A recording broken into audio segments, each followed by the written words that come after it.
ನಮಸ್ಕಾರ. ವಾರದ ಅತಿಥಿ ಕಾರ್ಯಕ್ರಮಕ್ಕೆ ತಮಗೆಲ್ಲರಿಗೂ ಆತ್ಮೀಯವಾದ ಸ್ವಾಗತವನ್ನು ಕೋರ್ತಾ ಇದ್ದೇವೆ. ಈ ಕಾರ್ಯಕ್ರಮದಲ್ಲಿ ನಮ್ಮ ನಾಡು ಕಂಡಂತಹ ಹಲವಾರು ಕ್ಷೇತ್ರದ ವಿವಿಧ ಸಾಧಕರನ್ನು ಪರಿಚಯಿಸುವಂತಹ ಕಾರ್ಯಕ್ರಮ ಇದು. ಈ ಕಾರ್ಯಕ್ರಮದಲ್ಲಿ ನಮ್ಮ ನಾಡಿನ ಹಲವಾರು ಖ್ಯಾತನಾಮ ವ್ಯಕ್ತಿಗಳು ಬಂದು ಈ ಕಾರ್ಯಕ್ರಮದ ಶೋಭೆಯನ್ನು ಹೆಚ್ಚಿಸಿದ್ದಾರೆ. ಹಾಗೆ ಇವತ್ತು ಕೂಡ ಮತ್ತೊಬ್ಬ ವ್ಯಕ್ತಿ, ಒಬ್ಬ ಕ್ರೀಡಾಪಟು ನಮ್ಮ ಈ ಕಾರ್ಯಕ್ರಮದ ಶೋಭೆಯನ್ನು ಹೆಚ್ಚಿಸಲಿದ್ದಾರೆ ಅಲ್ವಾ ಶ್ವೇತಾ? ಖಂಡಿತವಾಗ್ಲೂ ವಿಜೇಂದ್ರ. ಅಂದರೆ ಯಾಕಂದರೆ ಕ್ರೀಡೆ ಅನ್ನುವಂಥದ್ದು, ಕ್ರೀಡಾ ಕ್ಷೇತ್ರದ ಒಬ್ಬ ಸಾಧಕಿ ಇವತ್ತು ನಮ್ಮ ಅತಿಥಿಯಾಗಿದ್ದಾರೆ. ಕ್ರೀಡೆ ಅನ್ನುವಂಥದ್ದು ದೈಹಿಕ ಚಟುವಟಿಕೆ ಆದರೂ ಕೂಡ ನಮ್ಮ ಒಂದು ದೈಹಿಕ ಸಾಮರ್ಥ್ಯದ ಜೊತೆಗೆ ನಮ್ಮ ಮನೋಬಲ, ನಮ್ಮ ಆತ್ಮಸ್ಥೈರ್ಯ ಆಗಿರಬಹುದು, ಕ್ರೀಡಾ ಕೌಶಲ್ಯ ಆಗಿರಬಹುದು, ಕ್ರಿಯಾಶೀಲತೆ ಆಗಿರಬಹುದು, ಎಲ್ಲವನ್ನ ಅಪೇಕ್ಷಿಸುವಂಥದ್ದು ಕ್ರೀಡಾ ಚಟುವಟಿಕೆ. ಅದರಲ್ಲೂ ಕೂಡ ಒಂದು 80-90ರ ದಶಕದ ಬಗ್ಗೆ ಮಾತನಾಡೋದಾದರೆ ಕ್ರೀಡಾ ಕ್ಷೇತ್ರದಲ್ಲಿ ಹೆಣ್ಣು ಮಕ್ಕಳು ಗುರುತಿಸಿಕೊಳ್ಳೋದೇ ಬಹಳ ವಿರಳ. ಇವತ್ತಿನ ದಿನಮಾನಗಳಲ್ಲಿ ಹೇಳೋದೇ ಬೇಡ, ಅಡುಗೆ ಮನೆಯಿಂದ ಆಕಾಶದೆತ್ತರಕ್ಕೆ ಮಹಿಳೆ ಬೆಳೆದಿದ್ದಾಳೆ. ಎಲ್ಲ ಕ್ಷೇತ್ರಗಳಲ್ಲೂ ಕೂಡ ಹೆಣ್ಣು ಮಗಳು ತನ್ನನ್ನು ತಾನು ಸ್ಥಾನವನ್ನು ಭದ್ರಪಡಿಸಿಕೊಳ್ಳುವಲ್ಲಿ ಮುಂಚೂಣಿಯಲ್ಲಿದ್ದಾಳೆ. ಆದರೆ ಅಂಥ ಒಂದು ಸಮಯದಲ್ಲಿ ಕ್ರೀಡೆ ಅನ್ನುವಂಥ ಕ್ಷೇತ್ರ, ಅದರಲ್ಲೂ ಬಹಳ ವಿಭಿನ್ನವಾದ ವಿಶೇಷ ವಿರಳವಾದ ಕ್ರೀಡೆಯಲ್ಲಿ ರಾಜ್ಯ ಮಟ್ಟದಲ್ಲಿ ಅಷ್ಟೇ ಅಲ್ಲ, ರಾಷ್ಟ್ರ ಮಟ್ಟದಲ್ಲಿ, ಅಂತಾರಾಷ್ಟ್ರೀಯ ಮಟ್ಟದಲ್ಲಿ ಹೆಸರನ್ನು ಗಳಿಸಿದಂಥ ಕ್ರೀಡಾ ಸಾಧಕಿ ಇವತ್ತಿನ ನಮ್ಮ ಅತಿಥಿ. ಒಂದೇ ಮಾತಲ್ಲಿ ಹೇಳಬೇಕು ಅಂದರೆ ಮಂಡ್ಯ ಜಿಲ್ಲೆಯ ಕಿಕ್ಕೇರಿಯಲ್ಲಿ ಹುಟ್ಟಿದಂಥ ಇವರಿಗೆ ಒಂದು ವಿಭಿನ್ನ ಕ್ರೀಡೆ ಎಷ್ಟರ ಮಟ್ಟಿಗೆ ಕಿಕ್ಕೇರಿಸಿತ್ತು ಅಂತಂದರೆ ರಾಜ್ಯ, ರಾಷ್ಟ್ರ, ಬೇರೆ ಬೇರೆ ದೇಶಗಳಲ್ಲೂ ಕೂಡ ಜನ ಕಿಕ್ಕಿರಿದು ಚಪ್ಪಾಳೆ ತಟ್ಟಿ ಪ್ರೋತ್ಸಾಹಿಸುವಷ್ಟು, ಜೊತೆಗೆ ಪ್ರಶಸ್ತಿಗಳನ್ನು ನೀಡುವಷ್ಟರ ಮಟ್ಟಿಗೆ ಆ ಒಂದು ಕ್ರೀಡೆ ಇವರನ್ನು ಕಿಕ್ಕೇರಿಸಿರುವಂಥದ್ದು. ಹಾಗಾದರೆ ಆ ವಿಶೇಷ ಕ್ರೀಡೆ ಯಾವುದು, ಆ ಕ್ರೀಡಾ ಸಾಧಕಿ ಯಾರು, ಅವರ ಕಿರು ಪರಿಚಯವನ್ನು ನೋಡ್ಕೊಂಡು ಬರೋಣ ಬನ್ನಿ.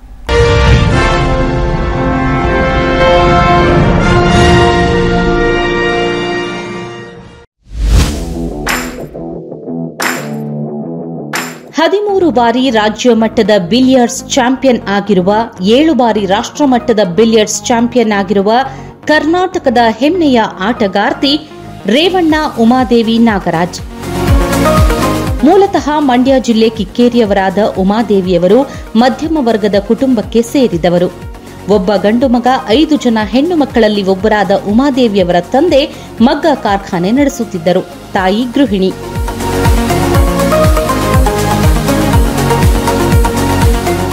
ಬೆಂಗಳೂರಿನಲ್ಲಿ ಶಿಕ್ಷಣ ಪೂರೈಸಿ ಕನ್ನಡ ಮತ್ತು ಇಂಗ್ಲಿಷ್ನಲ್ಲಿ ಟೈಪಿಂಗ್ ಕಲಿತರು. ನಂತರ ಬೆಂಗಳೂರಿನ ತೋಟಗಾರಿಕಾ ಇಲಾಖೆಯಲ್ಲಿ ಟೈಪಿಸ್ಟ್ ಆಗಿ ಸರ್ಕಾರಿ ನೌಕರಿ ಗಿಟ್ಟಿಸಿಕೊಂಡರು. ವಿದ್ಯಾರ್ಥಿಯಾಗಿದ್ದಾಗ ಟೇಬಲ್ ಟೆನ್ನಿಸ್ ಆಡುತ್ತಿದ್ದ ಉಮಾದೇವಿಯವರಿಗೆ ಕ್ರೀಡೆಯೆಡೆಗಿನ ಆಸಕ್ತಿ ಹೆಚ್ಚಾಗುತ್ತಲೇ ಇತ್ತು. ಬೆಂಗಳೂರಿನ ಕೆಜಿಎಸ್ ಕ್ಲಬ್ನಲ್ಲಿ ಮೊದಲ ಬಾರಿ ಬಿಲಿಯರ್ಡ್ಸ್ನ ಕ್ಯೂ ಹಿಡಿದಾಗಲೇ ಗುರಿ ಸ್ಪಷ್ಟವಾಯಿತು. ಅಲ್ಲಿಂದ ಕರ್ನಾಟಕ ಸ್ಟೇಟ್ ಬಿಲಿಯರ್ಡ್ಸ್ ಅಸೋಸಿಯೇಷನ್ನ ಸದಸ್ಯತ್ವ ಪಡೆದು ನಿರಂತರ ಅಭ್ಯಾಸದಲ್ಲಿ ತೊಡಗಿ ಆಟದಲ್ಲಿ ಪಳಗಿದರು. ಈ ಹಂತದಲ್ಲಿ ಕೋಚ್ಗಳಾದ ಅರವಿಂದ್ ಸವೂರ್, ಎಸ್ ಜಯರಾಜ್, ಎಂಜಿ ಜಯರಾಮ್ ಅವರ ಮಾರ್ಗದರ್ಶನ ಪಡೆದು ಹಲವು ರಾಜ್ಯ ಟೂರ್ನಮೆಂಟ್ಗಳಲ್ಲಿ ಭಾಗವಹಿಸಿದರು. ಇದುವರೆಗೆ 13 ಸಲ ಬಿಲಿಯರ್ಡ್ಸ್ನಲ್ಲಿ ಗೆದ್ದರೆ 4 ಸಲ ಸ್ನೂಕರ್ ಚಾಂಪಿಯನ್ ಆಗಿ ಹೊರಹೊಮ್ಮಿದ್ದಾರೆ. 2002ರಲ್ಲಿ ಗುಜರಾತ್ನ ಅಹಮದಾಬಾದ್ನಲ್ಲಿ ಆಡಿ ವಿಜಯಶಾಲಿಯಾಗಿ ನ್ಯಾಷನಲ್ ಬಿಲಿಯರ್ಡ್ಸ್ ಚಾಂಪಿಯನ್ಶಿಪ್ ಪಡೆದುಕೊಂಡಿದ್ದು ತಿರುವುಘಟ್ಟ. ಅಲ್ಲಿಂದ ರಾಷ್ಟ್ರ ಹಾಗೂ ಅಂತಾರಾಷ್ಟ್ರೀಯ ಮಟ್ಟದಲ್ಲಿ ಆಡಿ ಗೆಲುವು ಸಾಧಿಸಿದ್ದಾರೆ. 2012ರಲ್ಲಿ ವರ್ಲ್ಡ್ ಬಿಲಿಯರ್ಡ್ಸ್ ಚಾಂಪಿಯನ್ಶಿಪ್ ಗೆಲ್ಲುವುದರ ಜೊತೆಗೆ ವರ್ಲ್ಡ್ ಸೀನಿಯರ್ ಸ್ನೂಕರ್ ಚಾಂಪಿಯನ್ ಆಗಿ ಹೊರಹೊಮ್ಮಿದ ಉಮಾದೇವಿಯವರು ವಿದೇಶಗಳಲ್ಲಿ ನಡೆದ ಅನೇಕ ಟೂರ್ನಮೆಂಟ್ಗಳಲ್ಲಿ ಭಾರತವನ್ನು ಪ್ರತಿನಿಧಿಸಿದ ಹೆಗ್ಗಳಿಕೆಗೆ ಪಾತ್ರರಾಗಿದ್ದಾರೆ. ಉಮಾದೇವಿಯವರ ಕ್ರೀಡಾ ಕ್ಷೇತ್ರದಲ್ಲಿನ ಸಾಧನೆ ಗುರುತಿಸಿ 2009ರಲ್ಲಿ ಏಕಲವ್ಯ ಪ್ರಶಸ್ತಿ, 2018ರಲ್ಲಿ ಕೆಂಪೇಗೌಡ ಪ್ರಶಸ್ತಿ ನೀಡಲಾಗಿದೆ.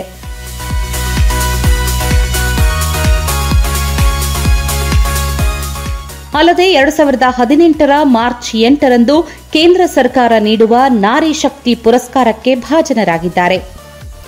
ಭಾರತೀಯ ಬಿಲಿಯರ್ಡ್ಸ್ ಚಾಂಪಿಯನ್ ಆಗಿ ವಿಶ್ವ ಮಟ್ಟದಲ್ಲಿ ಕೀರ್ತಿ ತಂದ ಹೆಮ್ಮೆಯ ಕನ್ನಡತಿ ಉಮಾದೇವಿ ನಾಗರಾಜ್ ಈ ವಾರದ ನಮ್ಮ ಅತಿಥಿ. ನೋಡಿದ್ರಲ್ಲ ವೀಕ್ಷಕರೇ, ವಿರಳಾತಿ ವಿರಳ ಬಿಲಿಯರ್ಡ್ಸ್ ಮತ್ತು ಸ್ನೂಕರ್ ಕ್ರೀಡಾಪಟು ಆಗಿರುವಂತಹ ಖ್ಯಾತ ಅಂತಾರಾಷ್ಟ್ರೀಯ ಬಿಲಿಯರ್ಡ್ಸ್ ಆಟಗಾರ್ತಿ ಉಮಾದೇವಿ ನಾಗರಾಜ್ ಅವರು ಇವತ್ತು ನಮ್ಮೊಟ್ಟಿಗಿದ್ದಾರೆ.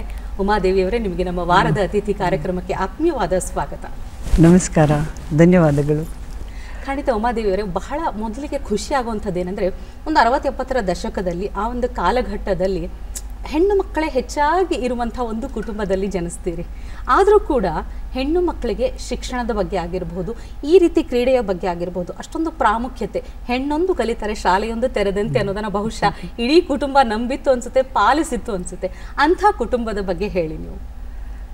ನಾನು ಮಂಡ್ಯ ಜಿಲ್ಲೆ ಕಿಕ್ಕೇರಿನಲ್ಲಿ ಹುಟ್ಟಿದ್ದು, ಅಂದರೆ 1 ವರ್ಷ ಅಲ್ಲೇ ಇದ್ದಿದ್ದು. ಅದಾದ ನಂತರ ನಮ್ಮ ತಂದೆ ಲೂಮ್ಸ್ ಫ್ಯಾಕ್ಟ್ರಿ ಇಟ್ಟಿದ್ದರು. ಬೆಂಗಳೂರಿಗೆ ವಾಪಸ್ ಬಂದುಬಿಟ್ವಿ. ನಮ್ಮ ಲೂಮ್ಸ್ ಫ್ಯಾಕ್ಟ್ರಿ ಮತ್ತು ನಾವು ಎಲ್ಲ ಪ್ರೈಮರಿ ಸ್ಕೂಲೆಲ್ಲ ಶ್ರೀ ಸರಸ್ವತಿ ವಿದ್ಯಾಮಂದಿರಲ್ಲಿ ಓದಿದ್ದು, ಲಾಲ್ಬಾಗ್ ಹತ್ರ. ಹಾಗೆ ಓದ್ತಾ ನಮಗೆ ಇದೆಲ್ಲ ನಮಗೆ ಅದು ಆ ಟೈಮಲ್ಲಿ ನಮಗೆ ಸ್ಕೂಲಲ್ಲಿ ಏನು ಆಟ ಆಡಿಸ್ತಾರೆ ಅದು ಅಷ್ಟೇ ಗೊತ್ತಿತ್ತು, ಅಷ್ಟೇ.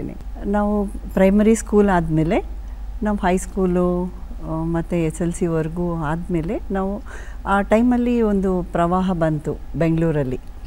ಆ ಟೈಮಲ್ಲಿ ಸಿಲ್ಕ್ ಫ್ಯಾಕ್ಟ್ರಿ ಇದು ಎಲ್ಲ ರೇಷ್ಮೆ ಇದಕ್ಕೆಲ್ಲ ಒಂದು ಹೊಡೆತ ಬಿತ್ತು. ಆ ಟೈಮಲ್ಲಿ ನಮ್ಮ ತಂದೆಗೂ ಸ್ವಲ್ಪ ಆಘಾತಾಯಿತು, ಅಂದರೆ ಫ್ಯಾಕ್ಟ್ರಿ ಇದ್ರ ಬಗ್ಗೆ. ಆವಾಗ ನಾವೆಲ್ಲ ಎಲ್ಲ ನಿಲ್ಲಿಸ್ಬೇಕಾಯ್ತು. ಅಂಥ ಸಂದರ್ಭದಲ್ಲಿ ನಾವು ಫ್ಯಾಕ್ಟ್ರಿ ನೋಡಿಕೊಂಡು ಟೈಪಿಂಗ್ ಎಲ್ಲ ಹೋಗ್ತಾಯಿದ್ವಿ. ಟೈಪಿಂಗ್ ಆದಮೇಲೆ ಕನ್ನಡ ಇಂಗ್ಲೀಷ್ ಎರಡೂ ಟೈಪಿಂಗ್ ಮಾಡ್ಕೊಂಡಿದ್ದೆ. ನನಗೆ ಹಾರ್ಟಿಕಲ್ಚರ್ ಡಿಪಾರ್ಟ್ಮೆಂಟ್ನಲ್ಲಿ ಟೈಪಿಸ್ಟ್ ಕೆಲಸ ಸಿಕ್ತು. ಅದಾದ ನಂತರ ನನಗೆ ಇದು ರೊಟೀನ್ ಆಯಿತು ಕೆಲಸ. ಒಂದು 8-10 ವರ್ಷ ಆಫೀಸೇ ಆಯಿತು ನನಗೆ. ಬೆಳಿಗ್ಗೆ 10 ಗಂಟೆಗೆ ಹೋದರೆ ಸಾಯಂಕಾಲ 7 ಗಂಟೆ 8 ಗಂಟೆ ಡೈರೆಕ್ಟು PA ಆಗಿದ್ದೆ, ಮಿನಿಸ್ಟ್ರ್ ಹತ್ರ ಇದ್ದೆ. ಅದು ಎಲ್ಲ ಸ್ವಲ್ಪ ಲೇಟ್ ಅವರ್ಸ್ ಎಲ್ಲ ಆಗ್ತಾಯಿತ್ತು. ಅಂಥ ಸಂದರ್ಭದಲ್ಲೂ ಕೂಡ ನಮಗೆ ಯಾವುದ್ರ ಬಗ್ಗೆನೂ ಯೋಚನೆನೂ ಇರಲಿಲ್ಲ, ಬರೀ ಆಫೀಸು ಕೆಲಸ ಮನೆ ಅಷ್ಟೇ. ಅಲ್ಲ ಮೇಡಮ್, ಆದರೆ ಉಮಾದೇವಿಯರ ಒಂದು ಶಿಕ್ಷಣದ ಪ್ರವಾಸ ಇದೆ, ಅಂದರೆ ಸಹೋದರಿಯರ ಒಂದು ಬಾಂಧವ್ಯ ಆಗಿರ್ಬೋದು, ಹೇಗೆಲ್ಲ ಬೆಳೀತಾ ಇದ್ದಂತು ಆ ಒಂದು ಕುಟುಂಬದಲ್ಲಿ? ನಾವು 5 ಜನ ಹೆಣ್ಮಕ್ಳು, ಒಬ್ಬ ತಮ್ಮ. ನಾವೆಲ್ಲ ನಮ್ಮ ತಂದೆ ನಮ್ಮನ್ನೆಲ್ಲ ಅನ್ಯೋನ್ಯವಾಗಿ ಬೆಳೆಸಿದ್ರು. ಅವರು ತುಂಬ ಪ್ರೀತಿಯಿಂದ ನೋಡ್ಕೊತಾ ಇದ್ರು. ನಾವೆಲ್ಲ ಎಲ್ಲರೂ ಒಂಥರ ಅನ್ಯೋನ್ಯವಾಗೇ ಇದ್ದೀವಿ, ಈಗಲೂ ಕೂಡ ಅನ್ಯೋನ್ಯವಾಗೇ ಇದ್ದೀವಿ. ನಿಮಗೆ ಈ ಬಿಲಿಯರ್ಡ್ಸ್ ಆಟ, ನಮಗೆ ಸಾಮಾನ್ಯ ನಾವು ನೋಡ್ತೀವಿ ಒಂದು ಸಿನಿಮಾಗಳಲ್ಲಿ ಒಬ್ಬ ಶ್ರೀಮಂತ ಬಿಸ್ನೆಸ್ ಮ್ಯಾನ್ ಇರ್ತಾನೆ, ಅವರ ಬಿಸ್ನೆಸ್ ಮೀಟಿಂಗ್ಗಳು ನಡೀತಾ ಇರುತ್ತೆ, ಅಲ್ಲಿ ಹೋಗಿ ಆತ ಆ ಗೇಮ್ ಆಡ್ತಿರ್ತಾನೆ. ಬಹಳಷ್ಟು ಜನಕ್ಕೆ ಒಂದು ಕೇರಮ್ ಬೋರ್ಡನ್ನು ಹೋಲುವಂತಹ ಒಂದು ಬೋರ್ಡ್ ಇರುತ್ತೆ, ಅದರ ಮೇಲೆ ಒಂದಿಷ್ಟು ಬಾಲ್ಗಳಿರುತ್ತೆ, ಇಷ್ಟೇ ಗೊತ್ತೇ ಹೊರತು ಆ ಬಿಲಿಯರ್ಡ್ಸ್ ಆಟದ ಬಗ್ಗೆ ಬಹಳಷ್ಟು ಜನಕ್ಕೆ ಇವತ್ತಿನವರೆಗೂ ಬಹಳಷ್ಟು ತಿಳುವಳಿಕೆ ಇಲ್ಲ. ಅದನ್ನು ಸಾಮಾನ್ಯರಿಗೆ ಅರ್ಥ ಆಗೋ ಥರ ಹೇಗೆ ಹೇಳ್ಬೋದು ನೀವು? ಸರ್, ಇದು ಸ್ವಲ್ಪ ಕೇರಮ್ ಥರನೇ, ಏನು ಮಾಡೋದು ಎಲ್ಲ ಕೇರಮ್ ಥರನೇ. ಅಂದರೆ ಇದರಲ್ಲಿ ನಾವು ಕ್ಯೂ ಅಂತೀವಿ, CUE ಕ್ಯೂ ಅಂತೀವಿ. ಆ ಕೋಲಲ್ಲಿ ನಾವು ಬಾಲ್ಗೆ ಗುರಿ ಇಡ್ತೀವಿ. ಒಂದು ಸ್ಟ್ರೈಕರ್ ಇರುತ್ತೆ, ಅದರಿಂದನೇ ಆಬ್ಜೆಕ್ಟ್ ಬಾಲ್ನ, ಅಂದರೆ ಇನ್ನೊಂದು ಬಾಲ್ನ ನಾವು ಹೊಡಿಬೇಕಾಗತ್ತೆ. ಅಂದರೆ ಸೇಮ್ ಲೈಕ್ ಕೇರಮ್ ಥರನೇ. ಇದು ಮನೆಯಲ್ಲಿ ಆಡ್ತೀವಿ, ಅದು ಬೇರೆ ಅಸೋಸಿಯೇಷನಲ್ಲಾಗಲಿ ಎಲ್ಲಾದ್ರೂ ಮೆಂಬರ್ ಆದಾಗ ಅಲ್ಲಿ ಆಡೋಕ್ಕೆ ನಮಗೆ ಅವಕಾಶ ಸಿಗುತ್ತೆ ಅಷ್ಟೇ. ಅಂದರೆ ಒಂದು ಕೈಯಿನ ಬೆರಳಿಂದ ಆಡುವಂಥದ್ದು ಕೇರಮ್, ಆದರೆ ಇಲ್ಲಿ ಕ್ಯೂ ಹೇಳಿದ್ರಿ, ಕೋಲ್ ಇಟ್ಕೊಂಡು ಅದು ತಕ್ಕನಾಗಿ ನಾವು ಬಾಡಿ ಬೆಂಡ್ ಮಾಡಿ ಗುರಿ ಇಟ್ಟು ನಾವು, ಅಂದರೆ ಅದಕ್ಕೆ ಒಂದು ಸ್ಟೈಲ್ ಇರುತ್ತೆ. ಹೀಗಿಟ್ಕೊಂಡು ಕ್ಯೂ ಇದ್ರ ಮೇಲೆ ಬರಬೇಕು, ಮತ್ತು ಇದು ಕ್ಯೂ ಇಲ್ಲಿ ಟಚ್ ಆಗುತ್ತೆ. ಹೀಗೆ ಕೋಲ್ ಇಟ್ಕೊಂಡು ಅದು ಬಾಲ್ಗೆ ಗುರಿ ಇಡ್ತೀವಿ. ಟೇಬಲ್ ಮೇಲೆ ಇದನ್ನು ಇಟ್ಕೊಂಡು ಬಾಲ್ಗೆ ಟಚ್ ಮಾಡ್ತೀವಿ. ಅಲ್ಲ, ನೀವು ಫಸ್ಟ್ ಟೈಮ್ ಮೊದಲ ಸಲ ನೀವು ನೋಡಿದ್ದು ಈ ಆಟ ಎಲ್ಲಿ ನೋಡಿದ್ರಿ, ಅಥವಾ ನಿಮ್ಮ ಕೈಗೆ ಆ ಕ್ಯೂ ಬಂದಿದ್ದು ಯಾವಾಗ ಅಂತ?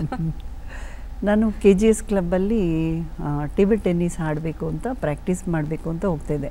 ಯಾಕಂದರೆ ಅದು ಕಲ್ತ್ರೆ ಆಲ್ ಇಂಡಿಯಾ ಸಿವಿಲ್ ಸರ್ವಿಸಿಂದ ಹೋಗಲಿಕ್ಕೆ ಚಾನ್ಸ್ ಸಿಗುತ್ತೆ ಗೆದ್ದರೆ. ಆ ಒಂದು ಉದ್ದೇಶ ಇಟ್ಕೊಂಡು ಪ್ರಾಕ್ಟೀಸ್ ಮಾಡ್ತಿದ್ದೆ. ಅದು ಒಬ್ಬರು ಕೋಚ್ಗೋಸ್ಕರ ಕಾಯಬೇಕಿತ್ತು. ಅವರು ಒಂದೊಂದ್ಸಲಿ ಲೇಟ್ ಆಗ್ತಿತ್ತು, ಅಥವಾ ನಾನೇ ಲೇಟ್ ಆಗ್ತಿತ್ತು ಆಫೀಸಿಂದ ಬರೋದು. ಹಾಗಾಗಿ ಪಕ್ಕದ ಸೆಕ್ಷನ್ನೇ ಬಿಲಿಯರ್ಡ್ ಸೆಕ್ಷನ್ ಆಗಿತ್ತು. ಅಲ್ಲಿ ಹೋಗಿ ಕೂತ್ಕೊಂಡು ವಾಚ್ ಮಾಡ್ತಾಯಿದ್ದೆ. ಒಂದು 2-3 ಮಂತ್ಸು ವಾಚ್ ಮಾಡ್ತಾಯಿದ್ದೆ. ಅದಾದ ನಂತರ ಅಲ್ಲೇ ಇದ್ದ ಎಲ್ಲ ಫ್ರೆಂಡ್ಸ್ ಎಲ್ಲ ಸೇರಿ ನನಗೆ ಎಲ್ಲ ಹೇಳ್ಕೊಡೋಕ್ಕೆ ಸ್ಟಾರ್ಟ್ ಮಾಡಿದ್ರು. ಎವ್ರಿ ಸಂಡೇಸ್ ಮಾತ್ರ ಹೋಗ್ತಾಯಿದ್ದೆ. ಅಂದರೆ ಅದು ಒಂಥರ ಕಲರ್ಫುಲ್ ಬಾಲ್ಸ್ ಎಲ್ಲ ಇರ್ತಾಯಿತ್ತಲ್ಲ, ಗ್ರೀನ್ ಟೇಬಲ್ಲು, ಅದು ಒಂದು ಸ್ವಲ್ಪ ಅಟ್ರಾಕ್ಷನ್ ನನಗೆ ಆಯಿತು. ಅದರಿಂದ ಒಂದು ಸ್ವಲ್ಪ ಸ್ಟಾರ್ಟ್ ಮಾಡಿದೆ. ಅಲ್ಲೇ ಒಬ್ಬರು ಶ್ರೀದೇವಿ ಅಂತ ಲೇಡಿ ಇದ್ದರು, ಅವರು ನನಗೆ ಕರ್ಕೊಂಡು ಬಂದು ಇಲ್ಲಿ ಬಿಲಿಯರ್ಡ್ಸ್ ಅಸೋಸಿಯೇಷನಲ್ಲಿ ಮೆಂಬರ್ ಮಾಡಿಸಿದ್ರು. ನಿಮ್ಮ ಜೀವನದಲ್ಲಿ ಬಹಳ ಇನ್ಸ್ಪಿರೇಷನ್ ದಿನ, ಬಹಳ ಸ್ಫೂರ್ತಿ ಕೊಟ್ಟಂಥ ದಿನ ಅಂತಂದರೆ ಅಂದಿನ ರಾಷ್ಟ್ರಪತಿಗಳಾದಂಥ ವಿ ಗಿರಿಯವರು ಮತ್ತು ಇಂದಿರಾ ಗಾಂಧಿಯವರನ್ನು ನೀವು ನೋಡಿದ್ರಂತೆ ನಿಮ್ಮ ಶಾಲೆಯಲ್ಲಿದ್ದಾಗ. ನಾವು ಪ್ರೈಮರಿ ಸ್ಕೂಲ್ ಇದ್ವಿ, ಥರ್ಡ್ ಸೆಕೆಂಡ್ ಸ್ಟ್ಯಾಂಡರ್ಡ್ ಏನೋ ಓದ್ತಾ ಇದ್ವಿ ಶ್ರೀ ಸರಸ್ವತಿ ವಿದ್ಯಾಮಂದಿರಲ್ಲಿ. ಆವಾಗ ಶ್ರೀಮತಿ ಇಂದಿರಾ ಗಾಂಧಿಯವರು ಬರ್ತಾರೆ ಅಂತ ಅಂದ್ಬಿಟ್ಟು ಅಲ್ಲಿ ರೋಡಲ್ಲಿ ನಮಗೆಲ್ಲರನ್ನೂ ಮಕ್ಕಳೆಲ್ಲ ಎಲ್ಲರನ್ನೂ ಲೈನಿಗೆ ನಿಲ್ಲಿಸಿದ್ರು. ಆವಾಗ ಅವರು ಜೀಪಲ್ಲಿ ಓಪನ್ ಜೀಪಲ್ಲಿ ಹೋದರು. ಅದೊಂದು ಒಂಥರ ಒಂದು ಆಗಿನ ಕಾಲಕ್ಕೆ ಆವಾಗ ಎಷ್ಟು ಒಂದು ದೊಡ್ಡ ವಿಷಯನೇ ನಮಗೆ ಅದು. V Giri Shri president of India ಅವ್ರನ್ನೆಲ್ಲ ನೋಡೋದು ಅಂದರೆ ಅವರು ಪ್ರೈಮ್ ಮಿನಿಸ್ಟ್ರು ಅವ್ರನ್ನೆಲ್ಲ ಹತ್ರದಿಂದ ನೋಡಿದ್ವಿ ನಾವು. ಅದು ಒಂದು ದೊಡ್ಡ ಹೆಮ್ಮೆ ವಿಷಯನೇ ಅಂತ ಹೇಳ್ತೀನಿ. ಬಹುಶಃ ಅವತ್ತಿನ ದಿನ ಅಲ್ಲಿ ನಡೆದಂಥ ಒಂದು ಘಟಿಕೋತ್ಸವದಲ್ಲಿ ನಿಮ್ಮ ಸಂಬಂಧಿಕರೊಬ್ಬರು ಅವರಿಂದ ಪ್ರಶಸ್ತಿ ಕೂಡ ಪಡೆದ್ರು ಅಂತ ಕೇಳ್ಪಟ್ಟೆ, ಹೌದಾ? ನಮ್ಮ ತಂದೆಯವರು ತಮ್ಮವರು ನಮ್ಮ ಚಿಕ್ಕಪ್ಪ ಅವರು ಬಿ ಟೆಕಲ್ಲಿ ಗೋಲ್ಡ್ ಮೆಡಲ್ ಬಂದಿತ್ತು ಬೆಂಗಳೂರು ಯೂನಿವರ್ಸಿಟಿಲಿ. ಅದಕ್ಕೆ ಅವ್ರಿಗೆ ಶ್ರೀ ವಿ ಗಿರಿ ಅವರು ಅವಾರ್ಡ್ ಕೊಟ್ಟರು ಅವ್ರಿಗೆ ಲಾಲ್ಬಾಗಲ್ಲಿ. ಇನ್ನೊಂದು ಚಿಕ್ಕಪ್ಪ ಅವರು ರಾಜಣ್ಣ ಅಂತ, ಅವರು ಕೂಡ ಈಗ ಮೆಟ್ರೋಗೆಲ್ಲ ಏನು ಬರುತ್ತಲ್ಲ ಅದಕ್ಕೆಲ್ಲ ಡಿವೈಸಸ್ಸು, ಇವಾಗ 5-6 ಡಿವೈಸಸ್ಸು, ಫೋನು, ಅದು ಇದು ಏನೇನೋ ಬರುತ್ತಲ್ಲ ಅದನ್ನು ಇವರು ಮ್ಯಾನುಫ್ಯಾಕ್ಚರ್ ಮಾಡಿದ್ರಂತೆ ಇವ್ರ ಫ್ಯಾಕ್ಟ್ರಿನಲ್ಲಿ. ನಮ್ಮ ಆಂಟಿ ಲೀಲಾವತಿಯವರು ಅವರು ಕೂಡ ಆ ಒಂದು ಪ್ರೋಸೆಸ್ಸಲ್ಲಿ ಸಪೋರ್ಟ್ ಮಾಡಿದ್ದಾರೆ ಅವ್ರಿಗೆ. ಅದಕ್ಕೆ ಅವ್ರಿಗೆ ನ್ಯಾಷನಲ್ ಅವಾರ್ಡ್ ಸಿಕ್ಕಿದೆ. ಇದು ಒಂದು ಫ್ಯಾಮಿಲಿಗೆ ಒಂದು ದೊಡ್ಡ ಒಂದು ಗೌರವ. ಈ ಬಿಲಿಯರ್ಡ್ಸ್ ಆಟ ಅಂದಾಗ ನೋಡಿ, ಒಂದು ಡೆಸ್ಟಿನೇಷನ್ ಅಂದರೆ ಗುರಿ ಅನ್ನೋದು ಹಣೆ ಬರದಲ್ಲಿ ಬರ್ತಿರುತ್ತಂಥದ್ದು. ಯಾಕಂದರೆ ಆಫೀಸ್ ಟೈಮಲ್ಲಿ ಅಥವಾ ಲಂಚ್ ಅವರ್ಸಲ್ಲಿ ಒಂದು ಬ್ರೇಕ್ ಟೈಮಲ್ಲಿ ಟೈಮ್ ಪಾಸ್ ಮಾಡೋದಕ್ಕೆ ಒಂದು ಆಡುವಂಥ ಕ್ರೀಡೆ ಅಂತ ಅಂದ್ಕೊಂಡಿದ್ವಿ. ಆದರೆ ಆ ಕ್ರೀಡೆ ನಿಮಗೆ ಇಷ್ಟರ ಮಟ್ಟಿಗೆ ಅಂದರೆ ರಾಜ್ಯ, ರಾಷ್ಟ್ರ ಮಟ್ಟದ, ಅಂತಾರಾಷ್ಟ್ರೀಯ ಮಟ್ಟದಲ್ಲಿ ಚಾಂಪಿಯನ್ಶಿಪ್ಗಳಿರುತ್ತೆ, ಈ ಥರ ಗೇಮ್ಗಳಿರುತ್ತೆ ಅನ್ನುವಂಥದ್ದಾಗಲಿ, ಈ ಒಂದು ಟೂರ್ನಮೆಂಟ್ ಬಗ್ಗೆ ಆಗಲಿ ನಿಮಗೆ ಯಾವಾಗ ಇದ್ರ ಬಗ್ಗೆ ಎಲ್ಲ ಮಾಹಿತಿ ಸಿಕ್ತು ಮೇಡಮ್? ಮೇಡಮ್, ಸ್ಟಾರ್ಟ್ ಮಾಡುವಾಗ ನಮಗೆ ಅದ್ರ ಬಗ್ಗೆ ಏನು ವಿಷಯನೂ ಗೊತ್ತಿರಲಿಲ್ಲ. ಇದು ಒಂದು ರೂಲ್ ಆಗಲಿ, ಹೇಗೆ ಆಡಬೇಕು, ಏನು ಮಾಡಬೇಕು ಅನ್ನೋದು ನಮಗೆ ಏನೂ ಗೊತ್ತಿರಲಿಲ್ಲ. ನಾವು ಸ್ಟಾರ್ಟ್ ಮಾಡ್ತಾ ಹಂಗೆ ಎಲ್ಲ ಕಲ್ತ್ಕೊಂಡಿದ್ದೆ ಅಷ್ಟೇ. ಫಸ್ಟು ಸ್ಟೇಟ್ ರ್ಯಾಂಕಿಂಗ್ ಆಡಿದೆ, ಸ್ಟೇಟ್ ನಂಬರ್ 3 ಆದೆ ಸ್ನೂಕರಲ್ಲಿ. ಅದು ನನಗೆ ಒಂದು ಕಾನ್ಫಿಡೆನ್ಸ್ ಕೊಡ್ತು. ಅದು 96ಅಲ್ಲಿ, 97ಅಲ್ಲಿ ನ್ಯಾಷನಲ್ ನಂಬರ್ 3 ಆದೆ ಬಿಲಿಯರ್ಡ್ಸಲ್ಲಿ. ಅದು ನನಗೆ ಒಂದು ಉತ್ತೇಜನನೇ ಕೊಡ್ತು ನನಗೆ. ಅದಾದ ನಂತರ ನನಗೆ ಹಿಂದೆ ತಿರುಗಿ ನೋಡಲಿಲ್ಲ. ಅಲ್ಲೇ ಇದ್ದಂಥ ಶ್ರೀ ಅರವಿಂದ್ ಅವರು, ಎಮ್ ಜಿ ಜಯರಾಮು ಮತ್ತು ಜೈರಾಜ್ ಸರು ಎಲ್ಲರೂ ಕೂಡ ಅಲ್ಲೇ ಇರ್ತಾಯಿದ್ರು, ನನಗೆ ಗೈಡ್ ಮಾಡ್ತಾಯಿದ್ರು. ನಾನು ಶ್ರೀ ಅರವಿಂದ್ ಅವ್ರ ಮನೆಗೆ ಹೋಗ್ತಾಯಿದ್ದೆ ವೀಕ್ಲಿ ಒನ್ಸು, ರಜಾ ಇರ್ತಿತ್ತಲ್ಲ ಸಂಡೇಸು, ಅವಾಗ ಹೋಗ್ತಿದ್ದೆ, ಪ್ರಾಕ್ಟೀಸ್ ಮಾಡ್ತಿದ್ದೆ. ಅವರು ಆಗಿನ ನಾನು ಸ್ಟಾರ್ಟ್ ಮಾಡುವಾಗ ನನ್ನ ಏಜು 29 ಇತ್ತು. ನಾನು ಕೂಡ ಯೋಚನೆ ಮಾಡೋಕ್ಕೂ ಕೂಡ ಸಾಧ್ಯ ಇಲ್ಲ, ನಾನು ಇಷ್ಟೆಲ್ಲ ಅಚೀವ್ ಮಾಡ್ತೀನಿ ಅಂತ. ಹಿಂದೆ ತಿರುಗಿ ನೋಡಿದಾಗ ನನಗೆ ಆಶ್ಚರ್ಯ ಆಗುತ್ತೆ ಇವತ್ತು. ನಾನು ಎಲ್ಲಿ ರೀಚ್ ಆಗ್ತೀನಿ ಅಂತ ಕೂಡ ನಾನು ಪ್ಲ್ಯಾನ್ ಮಾಡಿ ನಾನು ಮುಂದೆ ಹೆಜ್ಜೆ ಇಡಲಿಲ್ಲ. ಬಟ್ ಆ ಟೈಮಲ್ಲಿ ನನಗೆ ಶ್ರೀ ಅರವಿಂದ್ ಅವರು ಸಿಕ್ಕಿದ್ರು. ಅವ್ರ ಮನೆಗೆ ಹೋಗ್ತಾ ಇದ್ವಿ ಸಂಡೇಸು. ಅವ್ರ ಮಿಸ್ಸಸ್ಸು ಅವರು ಎಲ್ಲ ನನಗೆ ಚೆನ್ನಾಗಿ ನೋಡ್ಕೊತಾಯಿದ್ರು. ಸರು ಅವರು ಹೇಳ್ಕೊಡೋದು, ನಾವು ಪ್ರಾಕ್ಟೀಸ್ ಮಾಡಿಬಿಟ್ರೆ ಸಾಕು, ನಾವು ಏನು ಬೇಕಾದ್ರೂ ಸಾಧನೆ ಮಾಡ್ಬೋದು. ನಾನು ಯಾವುದಾದ್ರು ಟೂರ್ನಮೆಂಟ್ ಹೋಗ್ದಾಗ ಸ್ಟಾರ್ಟಿಂಗಲ್ಲೇ ಅರವಿಂದ್ ಅವರು ಸ್ಟೂಡೆಂಟ್ ಅಂತ ಭಯಪಡೋರು. ನನ್ನ ನೋಡಿ ನಾನು ಆಡೋದು ಯಾರೂ ಅಷ್ಟು ಇದು ಮಾಡ್ತಾ ಇರಲಿಲ್ಲ. ಸ್ಟಾರ್ಟಿಂಗ್ ಆ ಒಂದು ಹೆಸರು ಅಷ್ಟು ಎತ್ತರಕ್ಕಿತ್ತು ಅವರ ಹೆಸರು, ಈಗಲೂ ಇದೆ. ಈಗ ಸಾಮಾನ್ಯವಾಗಿ ಈ ಒಂದು ಗೇಮ್ನ ವಿಚಾರಕ್ಕೆ ಬಂದಾಗ ನೀವು ಪ್ರತಿನಿಧಿಸ್ತಕ್ಕಂತಹ ಸಂಸ್ಥೆಗಳು ಅದು ಕೂಡ ಬಹಳ ಮುಖ್ಯವಾಗಿರುತ್ತೆ, ಅವುಗಳ ಮೆಂಬರ್ಶಿಪ್ ಇರುತ್ತೆ. ಇಲ್ಲಿ ನೀವು ಬಂಗಾರಕ್ಕೆ ಇಟ್ಕೊಂಡಂಥ ಹಣವನ್ನು ಮೆಂಬರ್ಶಿಪ್ಗಳಿಗಾಗಿ ಖರ್ಚು ಮಾಡ್ತಿದ್ರಿ ಅಂತ ಕೇಳ್ಪಟ್ಟೆ. ಮಹಿಳೆಯರಲ್ಲಿ ಬಹಳ ಕಷ್ಟಕರ ಈ ಪರಿಸ್ಥಿತಿ ಕಂಡುಬರುತ್ತೆ. ಆಭರಣ ಪ್ರಿಯರಾಗಿರ್ತಾರೆ ಹೆಚ್ಚಾಗಿ, ಆದರೆ ಕ್ರೀಡೆಗೋಸ್ಕರ ಅಂತ ಅದನ್ನು ಬಿಟ್ಟಿದ್ದು ನೀವು ಯಾಕೆ ಅಂತ? ಅಲ್ಲಿ ಶ್ರೀದೇವಿ ಅನ್ನೋರಿದ್ರು ಮೇಡಮ್ KGS ಕ್ಲಬ್ಬಲ್ಲಿ. KSBನಲ್ಲಿ ಮೆಂಬರ್ ಆಗೋಕ್ಕೆ 4000 ಬೇಕಿತ್ತು. ಅಂದರೆ ನಾವು ತಿಂಗಳು ಒಂದು ಚೂರು ಕೂಡಾಗ್ತಾ ಇದ್ವಿ.